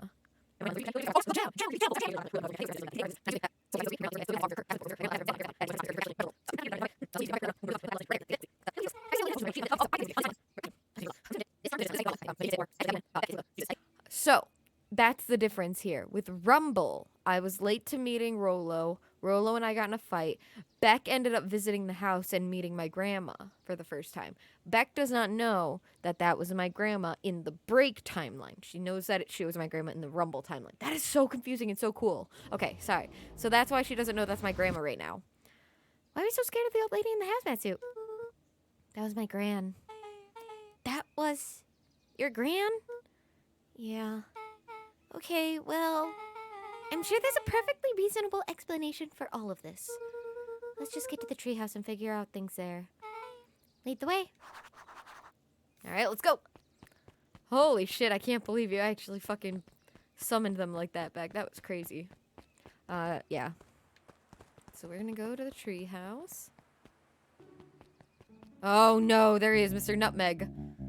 For the last time, there's nothing to worry about. Oh, okay, so yes. Again, this is when I got away. I don't know in this timeline. I don't know that Mr. Nuncreed, that's his name. It's right there, Nuncreed. I call him anything that starts with N. Nutmeg, Nutcracker, Nun. Needle nose, I think I've said once. Anything that starts with an N. Just Needle, Mr. Needle Knob, Anyways, Nuncreed. So he is the guy in the hazmat suit that just tried to kill me. And actually, he does kill you. That is the game over with it when you press change. This is a story about change. And it makes you boot out of this timeline because he kills you. So, with struggle, I smacked him with a tile and I ran away. And he doesn't know that I, the player, know. But Luca does not know that that is the hazmat suit guy. And the next day, Luca was like kind of freaked out in his house. And then he was like, no, you know what? I'm just going to resolve to I'm going to put my best foot forward and try my best and be good. And I ran into Mr. Nutmeg. Nuncreed. I ran into him. And he's like, oh, did you have a good night? And he's like, Luke was like, yeah. And he's like, nothing happened. And he's like, no, nothing happened. And he's like, nothing happened? And it's like, no. But then here, that's when you find out that Nuncreed is the same guy as that hazmat guy. Because Nuncreed throws you into the phone booth and sends you down the tube into the lab. And but right before he does it, he says, shit. Which is when you get the shit unlocked there. Because that's when you go by yourself and, yeah. That's actually it. It's you do chill and then you get the shit because you die at that one. Oh my god, this game is so cool. I'm sorry. For the last time. So I'm assuming that's what they're here about. They're here because of a person, Luca, who escaped and knows things that happened on because Luca went alone because Rolo was not with him. I thought it was going to be Rolo and him was going to be the end game, with Rolo being kidnapped, but that just led to the to be continued. Of course, we're not worried. The clipboard finished writing with a scratchy flourish and looked up. Just dotting our I's and crossing our T's. Well, maybe try minding your P's and Q's. Mr. Nuncreed, arms crossed over his paunch, gave an exhausted sigh. So he works with them. If there's anything you need knowing, you'll know it. Absolutely. If you'll just sign here acknowledging everything is accurate, we'll be out of here in a flash. Oh, for the love of. He snatched the pad and scribbled his name so hard the pen nearly snapped. Bro, I can just see the pen bending. I've seen that happen before. Those flimsier kind of pens with just the plastic tubing and the tube of ink on the inside, and that's really all there is to it. It's not like a clicky pen. And people I've seen in my high school where they got yelled at by the teacher and they were bending the pen and writing on their paper where it almost snapped the pen. It was bent in their hand as they were carving their name or whatever, doing their homework that they needed to make up. Yeah, I've seen it. It's scary. There. And would you like my eternal soul as well? The clipboards looked at each other for a moment, almost pondering the possibility. They're Are you offering? Maybe. Oh my god, I hate them. Then broke into laughter as they walked away. I hate them. Oh no. I don't want to walk past. Again, this is the timeline where he knows that I know. This is the one. This is the timeline. I hit him. So,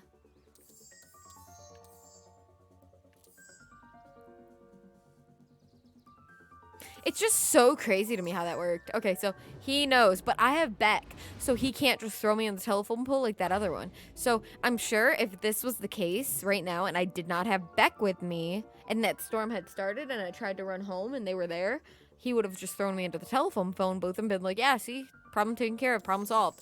But because I have Beck, he's not going to do that. That's so cool. I just want to get all the way down here if I can avoid talking to him. I got Beck. I can try to talk to him.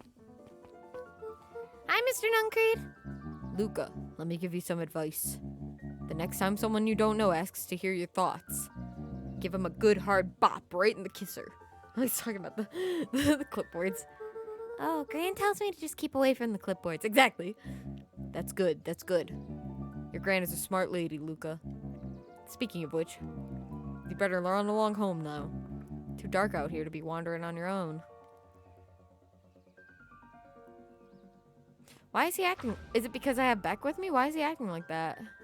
That is it, right? I saw him the next day. I'm pretty sure that's the same timeline right now, where it's the next day after that struggle. I saw him.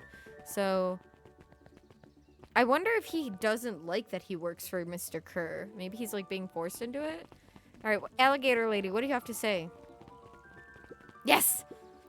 The answers you seek will be revealed to you in due time. The question is, the figure intoned, are you prepared to live with the truth? Ooh, we're getting close to the end, I bet!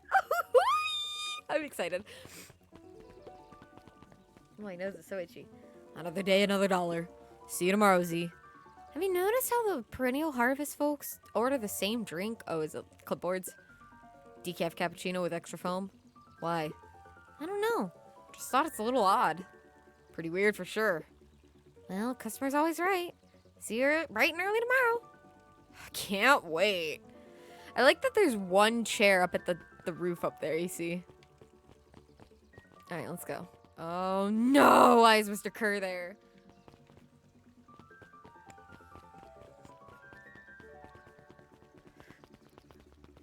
William Kerr and Gus Valentine proudly surveyed the half-covered festival banner.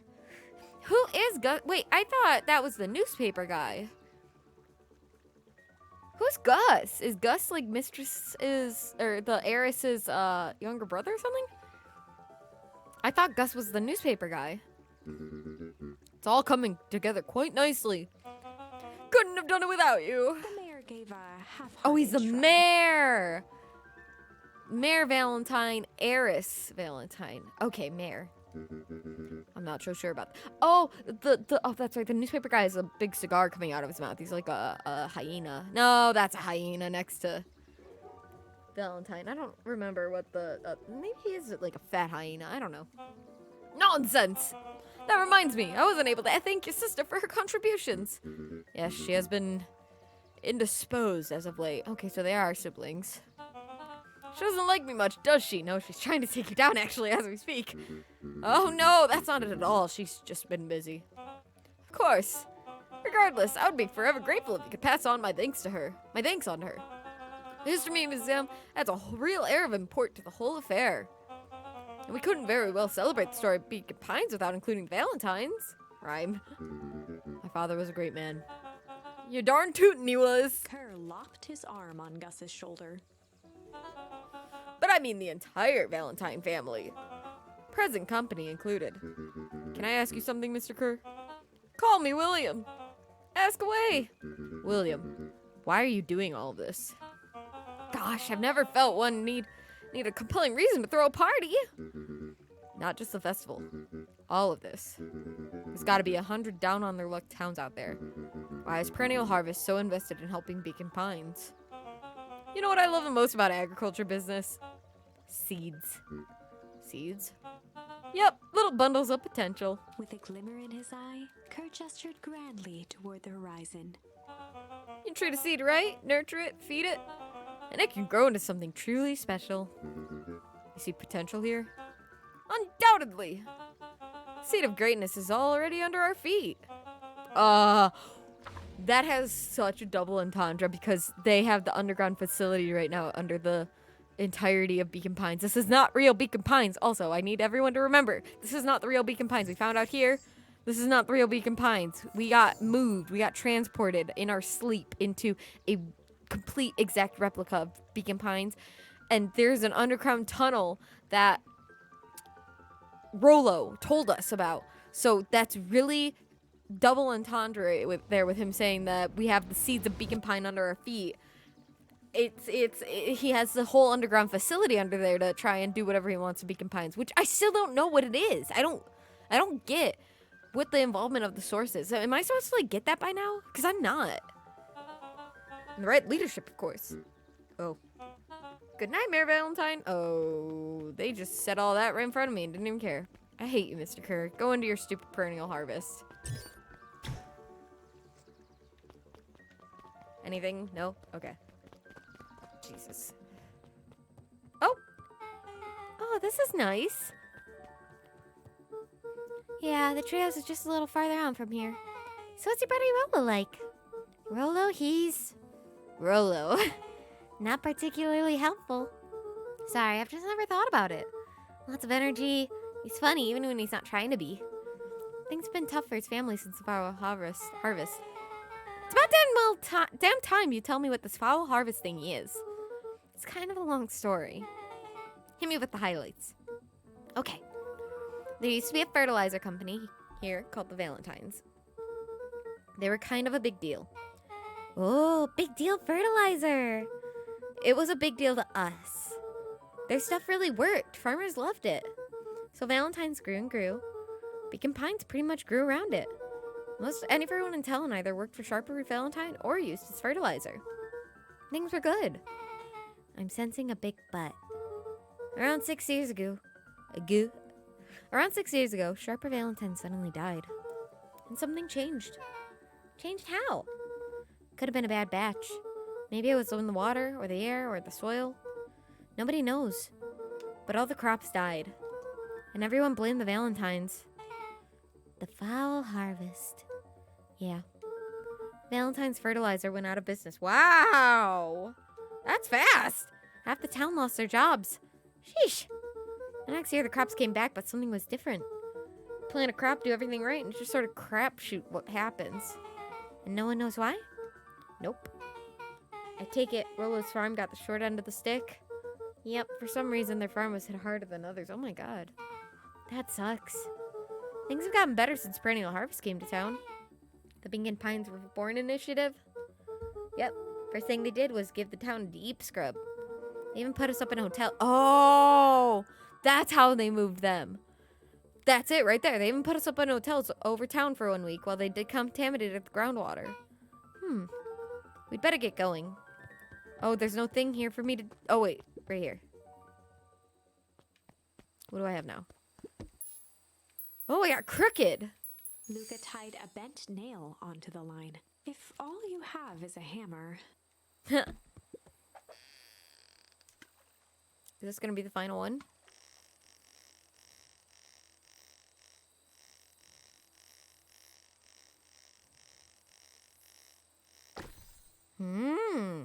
Photo? It's a photo of you and Uncle Joseph. Let me see that. Oh, look at those two young fools. How did it end up at the bottom of the pond? Who can say?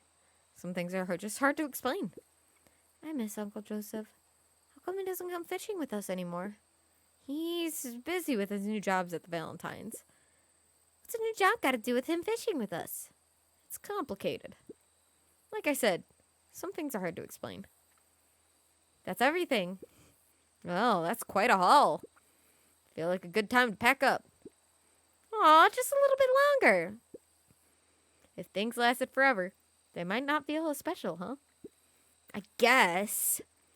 I'll make you a deal, Buckaroo. If you ever feel like you need to talk, About anything at all. You just say, let's go fishing, and I'll know what you mean. Like a secret password?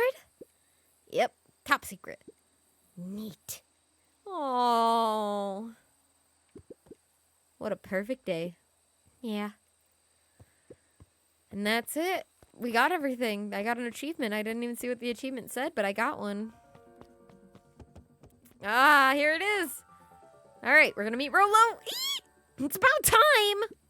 I was about to give up and go home. Who's the new kid? Name's Beck. You must be Rolo.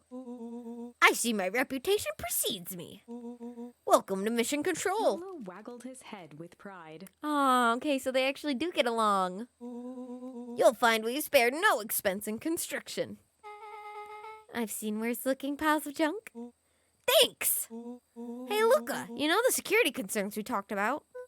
Yeah. I was waiting. I made some improvements. Oh, because now the storm didn't knock it down. Let me lock this baby down for a little test infiltration. Can't be too safe these days. So yeah, he did these improvements while he was waiting for me, and the storm knocked it all down. He's rolling the window back up. Putting the ladder back? No. Oh! He goes all out, doesn't he? Always. Oh. I can move. Oh, he wants me. I see.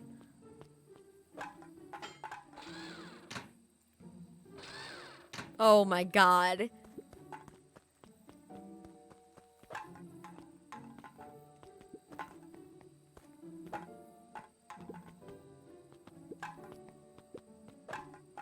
Come on! There we go. Oh my god. Oh, it moves. Ah, it's back down! Where'd you guys get all this junk in the first place? This guy in town named Jeff who chased us Junk for snacks. junk food for junk. Nice. Let's go! So, pretty sweet security, right? It was imaginative, I'll give you that. Luca, are we sure we can trust the new recruit? I'll vouch for her. Thanks, I guess. Okay, Luca, you promised to fill me in about the Valentine warehouse. Luca sucked in a long breath.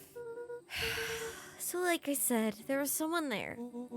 What were they doing? I don't know, but the place was lit up and active. Maybe there were squatters? I don't think so. It seemed more organized. When the man pulled me in, I saw some sort of equipment running. A man pulled you in? Yeah, but I got away. You keep saying that it was a man. They were wearing a mask, right? Yeah. Then it could have been a woman. How'd you get away? I grabbed a rock or something and broke their mask. They let go and I ran. Dang. That's intense. No wonder you freaked out when you saw your grandma. Yeah, that's the other part. On our way here, Beck and I saw Eris Valentine leading with Gran, wearing the same sort of hazmat suit. Rolo let out a low whistle. And they weren't there for idle chit-chat. It was a proper clandestine meetup. How do these 12 years old know words like clandestine? So let me get this straight. There's an operation in full swing at the Valentine warehouse. You were almost abducted by a strange man or woman in a protective suit. And then you saw your Gran, in the same suit, talking to Eris Valentine. Pretty much. I'm beginning to think this town is kind of awesome. Rolo and Luca shot back a look. No offense. And so we can logically conclude aliens or alien zombies have infiltrated the town. And their leader is your Gran, and she tried to murder you. No, again, I think Gran is part of the resistance, and she's trying to, like, infiltrate them. First of all, and for the last time, there are no aliens. Second, it couldn't have been my Gran at the warehouse. I broke that person's mask to get away. The mask Gran was wearing wasn't damaged. But she definitely is hiding something. Maybe. Your Gran is weird, but she might be the most boring person in the universe. All she does is sit around all day making jam. What could she possibly have to hide? I don't know. We haven't talked much since we moved in. Moved in? Your Gran isn't from here? No, she came a few months back to take care of me after After his mom went missing. Did you know your Gran before? Not really, no. It's been years since I'd seen her. Luca, don't take this the wrong way. But are we sure your Gran is on the up and up? Oh. Gazed out the window. I'm just saying. It sounds like strange stuff has been happening since she showed up.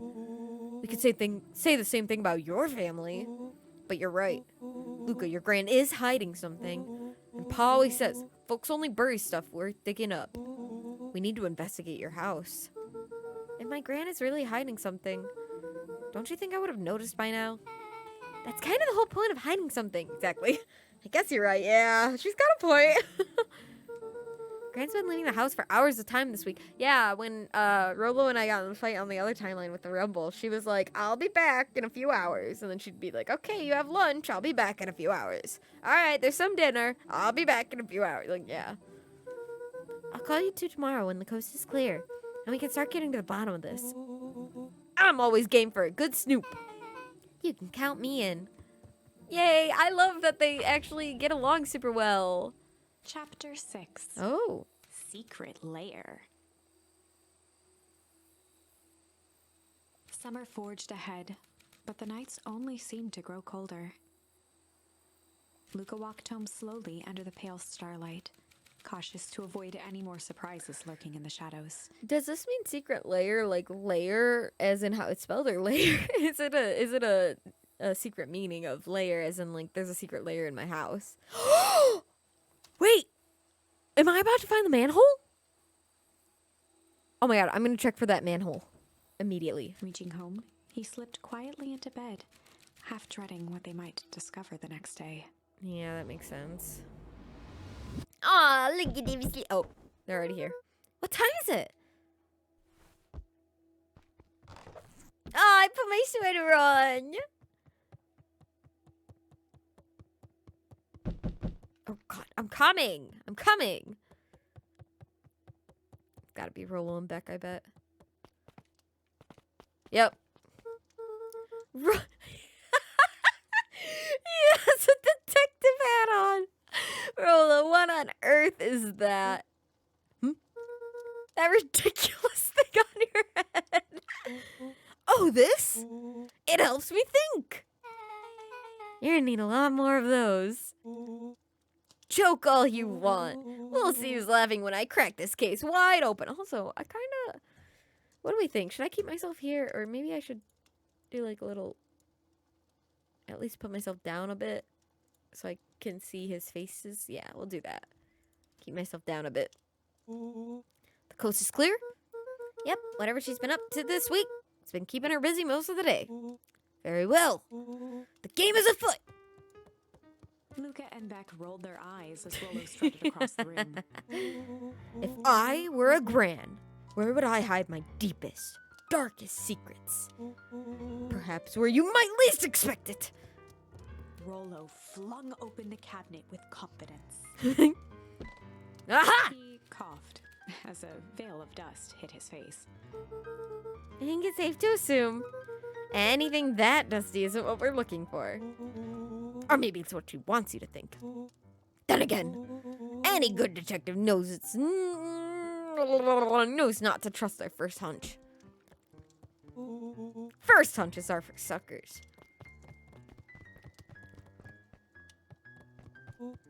Eureka! She lit a fire in order to burn the evidence. She keeps that fire going every day, Rolo. Drat! It may be already be too late. That's super unsafe to just keep the fire lit while you're gone and your grandson is sleeping upstairs. That's a fire hazard. Don't do that. Just think of the amounts of documents lost to ash. Okay, I'm gonna stop you right there. Can we just think for a moment? Luca, is there anywhere Gran doesn't want you to go? Yeah, the closet upstairs. So maybe it stands to reason that we should check there first? No dice, it's locked. Well, well, well. Look who stands to reason now. And I have no idea where the key is. If it really is important, She probably keeps it with her. Anywhere else? She has her berry bushes. Who has ever thought, I'm gonna take this important thing and huck it in the bush? True. Anything else? Maybe something out of the ordinary? Well, She is always worried I'll break her fancy dishware in the kitchen. But it doesn't matter anyway, I can't reach the latch. A look of realization Oh! on Luca's face. All three kids snapped to glance at each other, then sprinted in turn toward the kitchen. Go, go, go, go, go! all right, Rolo. This is your time to shine. Ah, yes. You've called upon my expert detective skills. And now I shall proceed. He's gonna break it. Before he could finish, Luca scrambled up Rolo's back. Yeah! Hey, this isn't my idea of detective work. Every squad needs a good lockpick. And every good lockpick needs a sturdy head to sit on. This is beneath my standing. Stop complaining and hold still. Got it. The three crowded around the hutch to peer in. With the glass doors opened, a perfect porcelain display gleamed in front of them. Their eyes searched for anything amiss. I don't think this would be. But the only distinct feature was its impeccability. Well, that was anticlimactic. Yeah. I don't really know what we were expecting. Like, oh hey, let me just yank this random teacup As Bob and pulled on one of the No way. teacups, it slanted forward with a hollow click. no, back you motherfucker! No way! The entire hutch began to rustle and slide under its own power. I truly thought it was gonna. Oh my god! Seems like your Grandma's been doing some remodeling. Dude, only 2 types of people have secret layers. Evil masterminds and superheroes. I really thought it was gonna be the manhole outside. So which one do you think she is? Oh, unless that manhole is only in the original Beacon Pines. They actually don't have a manhole leading into this Beacon Pines. We're about to find out. Which one do we think she is? That's what Beck said, sorry. Let's go!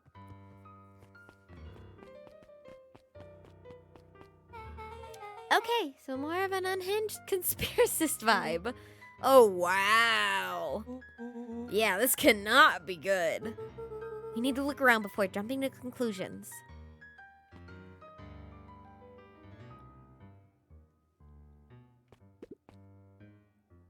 That her jam? What do we have here? Barrels marked caution explosive. And jam jars? That's enough jam to feed the whole town. What kind of incendiary jam is your gram making? Holy shit. My grandma was making bombs? She wouldn't have had me walk down here Around town delivering bombs. I think grandma had us walking around town delivering bombs. Right? Only one way to find out. Rollo casually spun open a lid and dipped his Don't, finger in why? the jam. Huckleberries. He smacked his lips. A hint of brown sugar. And ink?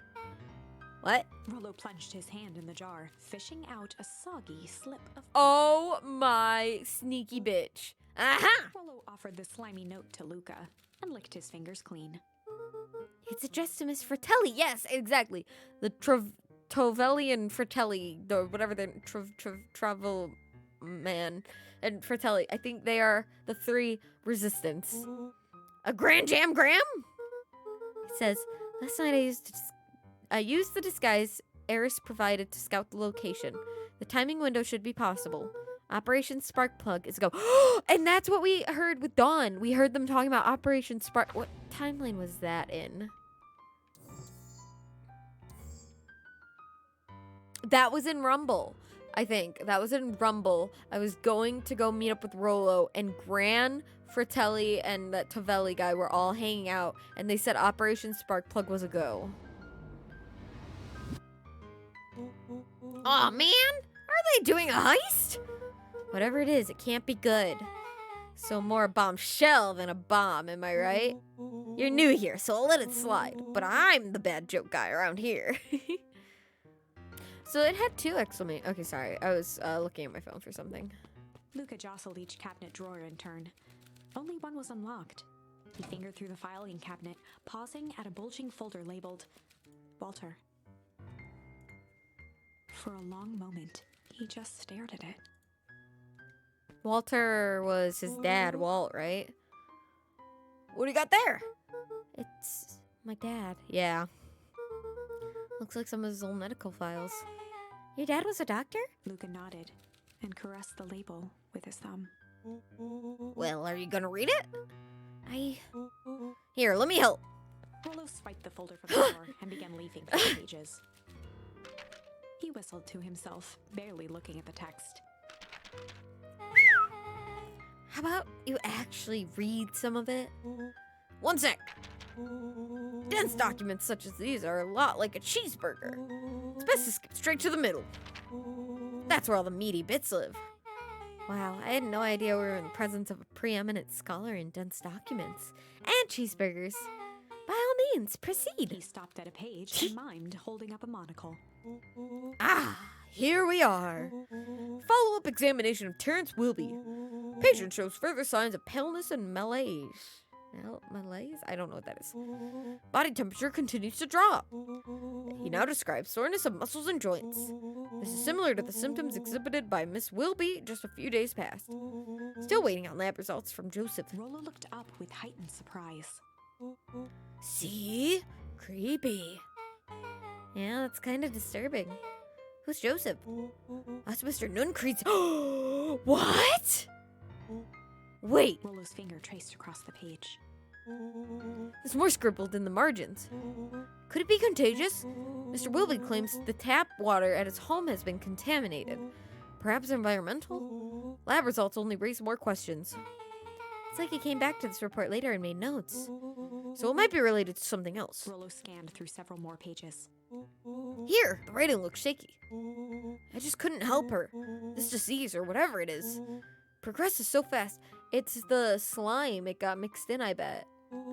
And with it, his wife passing, Terrence's condition followed close behind.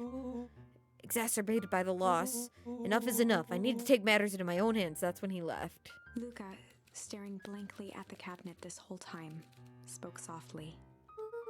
What does it say next? Rollo rustled the folder, trying to loose more pages. That's where it ends. What? There has to be more. Luca frantically shoved the remaining cabinet folders, trying to find another labeled Walter. Luca, I think that's the only one. It's alphabetical, see? What do you mean enough is enough? How did he take matters into his own hands? This is bullshit! Luca slammed the drawer shut. A spider web of string connected photos of people from the town, interspersed with hastily scrawled notes. Well, she sure kept herself busy. Is your Grin a serial killer? Because I'm starting to get a vibe. Don't be ridiculous. Sure, she's tracking the movements of everyone in town, out of the kindness of her heart. She puts little symbols by some of them. Yeah, Mr. Nuncreed has a check mark. Clipboards are all inside a big circle. My moms are both here. Both with question marks. Gus Valentine has a question mark. Harris has a question mark that's been crossed out. Mr. Kerr has a bullseye. The killer has chosen her next victim. We don't know what any of this means. Whatever it means, it's probably not good. They crowded around a worn-down old map of Beacon Pines. Cool. This looks like a treasure map. Not every old map is a treasure map, Rollo. Yeah, but every treasure map is an old map. Can't fault that logic. He's right. Look, there's even a pathway drawn on it. It starts at the entrance of the town. And if we follow it, Rollo carefully traced the path with his finger. it leads right to He jabbed down at the end point. Valentine Factory. Town Square? Oh, the source! The source! That's a fountain in the middle of the town. What a weird place to hide treasure. Rollo, that doesn't look like treasure to me. The end of the path on the map has the same symbol as these explosives over here. So it's not hiding treasure. A real bummer. That's where they're gonna bomb it. Rollo, what's the thing you've been excited about for the past month? The festival! Well, Did you just say gulp? Did you just say gulp? This feels like a gulp kind of situation. Everyone will be gathered near the center of town. She's gonna blow up the festival! Not if we stop her. Oh no. Gran's here. What was that? Luca looked up from the map. What was that? No, I heard it too. That was the front door. Which means someone just shut the door. Which means someone sees! Shh! Quiet. Hit the lights.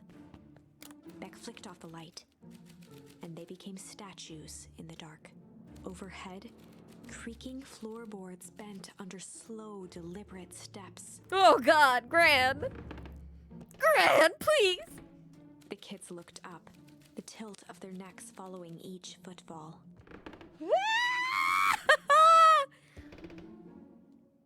Then suddenly, it stopped.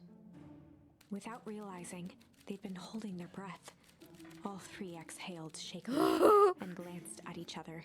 A muffled male voice broke the silence. It's Mr. Trevelli or whatever. Hello? A final few Hello? footsteps reached the entrance above them, and the voice now echoed down the stairs. Anyone down there? The three kids shuffled to the corners without a peep. As he began to descend the stairs, the man's voice punctuated every new step. Thump.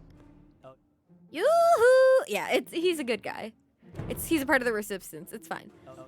I'm not here to hurt anyone. Thump. I'm just here to help. Just Thump. At the bottom step, the man paused, squinting to search the room for signs of life. huh. Guess it's nothing. Rollo shifted suddenly. Luca gave him an intense, chastising look and whispered through clenched teeth. Rollo, don't. It was too late. Rollo was already inching toward the stairway. He's running. He screeched as he charged toward Oh, he the charged shiny it. figure. Flaming chicken coop! All his weight, Rollo tackled the man to the ground. Rollo? Mysterious creepy man? Anyone there? From the dark corner, they saw something move. Well, I didn't know if I had it in me. But there was only one way to find out. Holy crap, Rollo, that was awesome! Wait, did you just kill that person? Luca scrambled to the hunched figure on the ground. Pressing his fingers to the man's neck, he sighed with relief. You sure clobbered him good, Rollo. He's knocked out cold. As Beck flicked back on the light, Luca and Rollo both gasped in stereo. There he is, Mr. Tolliver! Yep. I knew it, I knew it, I knew it. Chapter 7. The Interrogation of Hiram Tolliver. We're gonna interrogate him. Still unconscious, Mr. Tolliver slumped heavily in a shoddy old chair. His hands were bound with rope. His feet Oh my tied with god, some we loose tied him up! The kids huddled in a circle, discussing their plan. One thing was certain. They couldn't just let Mr. Tolliver go. They needed to know what he was doing in Luca's house. After some deliberation, it was decided.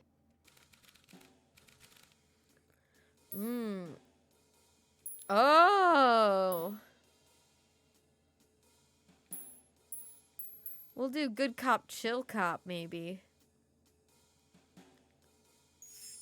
They'd run the classic good cop, chill cop interrogation. If that's fucked up, we'll obviously change it. I'll handle this. Just gotta play cool.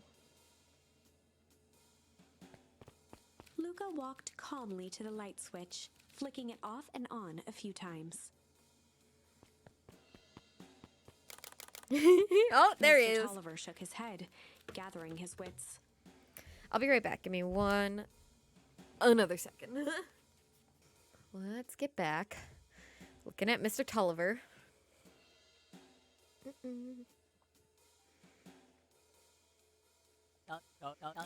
Golly, I sure got my bell rung. He looked over to find Luca, who returned a calming grin. Oh yeah, he probably didn't think it was a bunch of kids. Sorry, Mr. Tolliver. This was all a big mistake. Gah. I love how they drew the character with just his fist on his stomach. And then in the actual drawing, it's with him, like, with these ropes and the ropes on his arms. Anyways. Luca, what's going on here? Why do you have me strapped down? No one's fault, really. Rolo just got a little startled. Rolo's here. Rollo and Beck emerged from hiding to give a timid wave. Well, all right. Mistakes happen. You kids gave old Harem a good scare. Just let me out of these ropes and call it even. Luca glanced over to Rollo and Beck, who replied with skeptical looks. Mr. Tulliver, why are you in my grand's basement? I'm here to help, of course. Help with what? What's my gran up to? You'll just cut me loose, I can show you. How do I know we can trust you? Mr. Tolliver exhaled with disappointment. Honestly, I think Tolliver and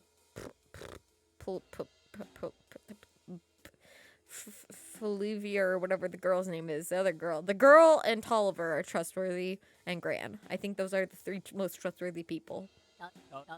Luca, have I ever done wrong by you? No. And since your gran moved to town, haven't I been nothing but welcoming? Yeah? So why would I turn my back on your family now? It's just, all this stuff seems pretty weird. A board with names of people in town. An archive of my dad's old disturbing patient notes. Luca gestured to the corner. Barrels of explosives. I can explain everything. You just need to untie me. You kids deserve an explanation. Luca looked again to Rollo and Beck. I trust him, so. This time they shrugged. Luca began to slowly loosen the bindings. Yeah, I mean, I would have too. Mr. Tolliver gently rubbed his wrists. That's a good lad. This will all make sense in time. He's gonna run, he's gonna run, he's gonna run! Toward the stairs. He's running! You see, this town has secrets, Luca. A very dark past indeed. He's gonna run! Before the kids had even noticed his movement, Mr. Tolliver was at the light switch. Oh, he turns it off.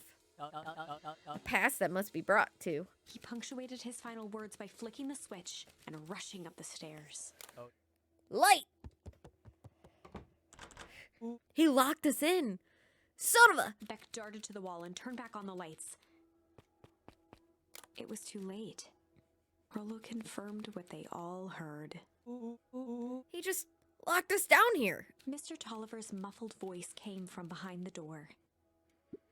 I wasn't lying, you know. This is for your own good. You kids just keep tight down there and let the adults handle this. They looked bewildered at each other.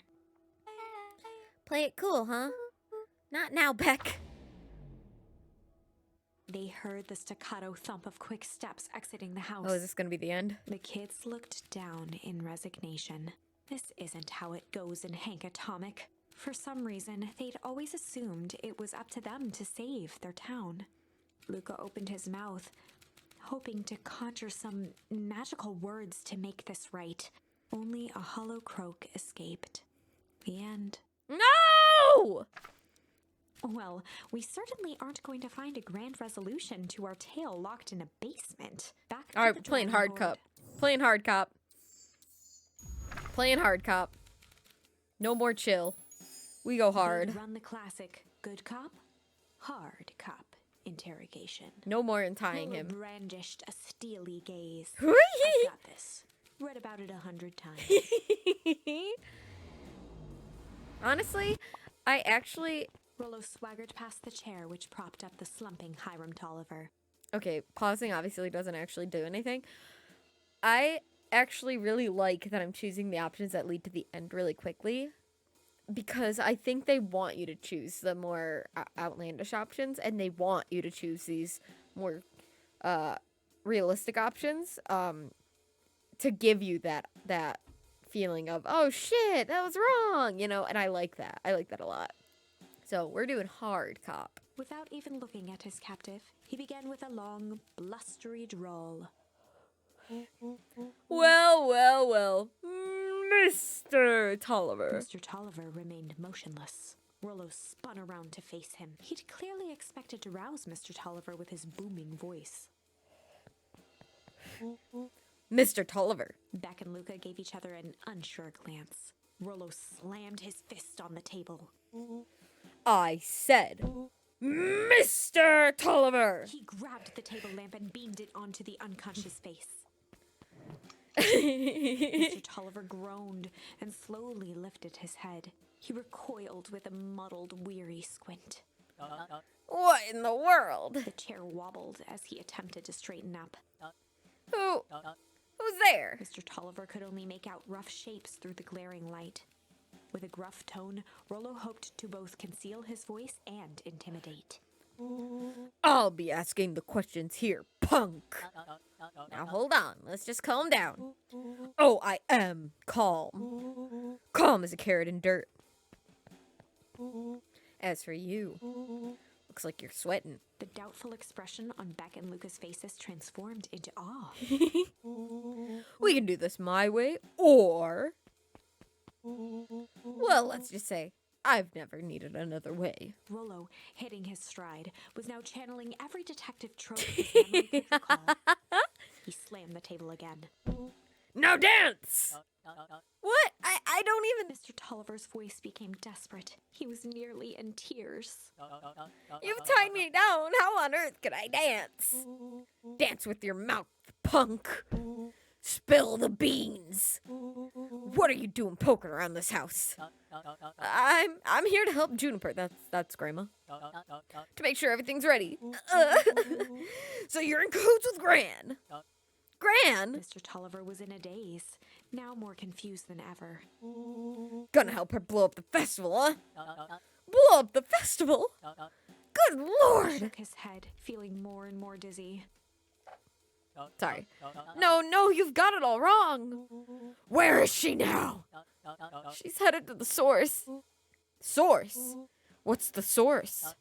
It's where His voice faded to a whisper. the town began. Where it all began.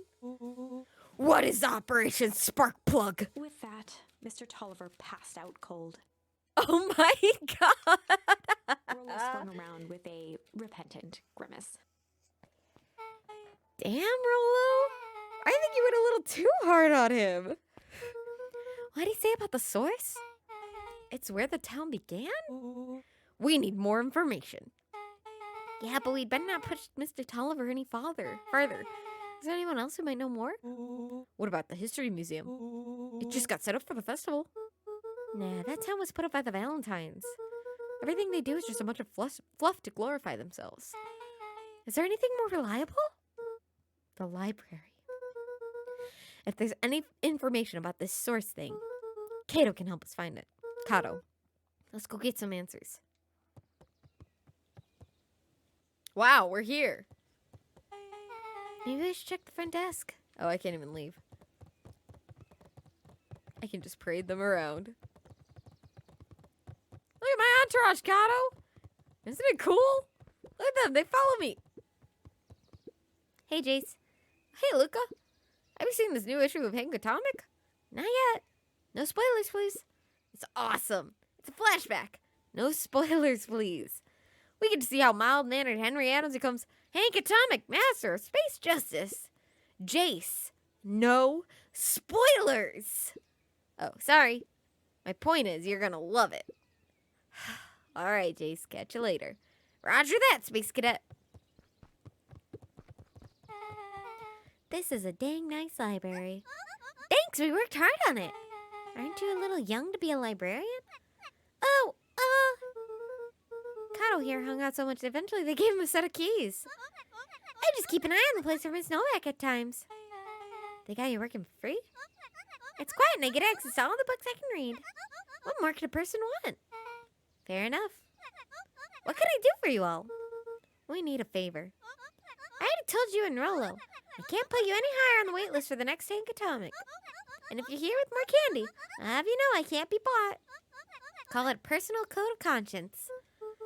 Actually, we're looking to do some research. Now you're speaking my language. What are you looking for? The thing is, we sort of don't know. What do you got on the history of the town? This is county record archives. What's in those? Births, deaths, newspaper clippings, stuff like that. Pretty boring reading. But they do go all the way back to when the town was founded. Great, we'll start there. Chapter 8. Ooh, 6 feet under, 3 towns over. Hello, it's Al from the future, Midnaddle. I had to cut the video short here because editing yeah, thank you so much for watching the video, and don't forget to like, comment, and subscribe. And if you enjoyed the video and enjoy my content, enjoy watching it, then also be sure to go follow me on Twitch, because that is where I go live most, and that's where you'll see me most. So I really appreciate the support, and have a good night. I will be uploading the third and final part of Beacon Pines on Saturday. See you then. Goodbye. Jesus Christ, why can't I do this?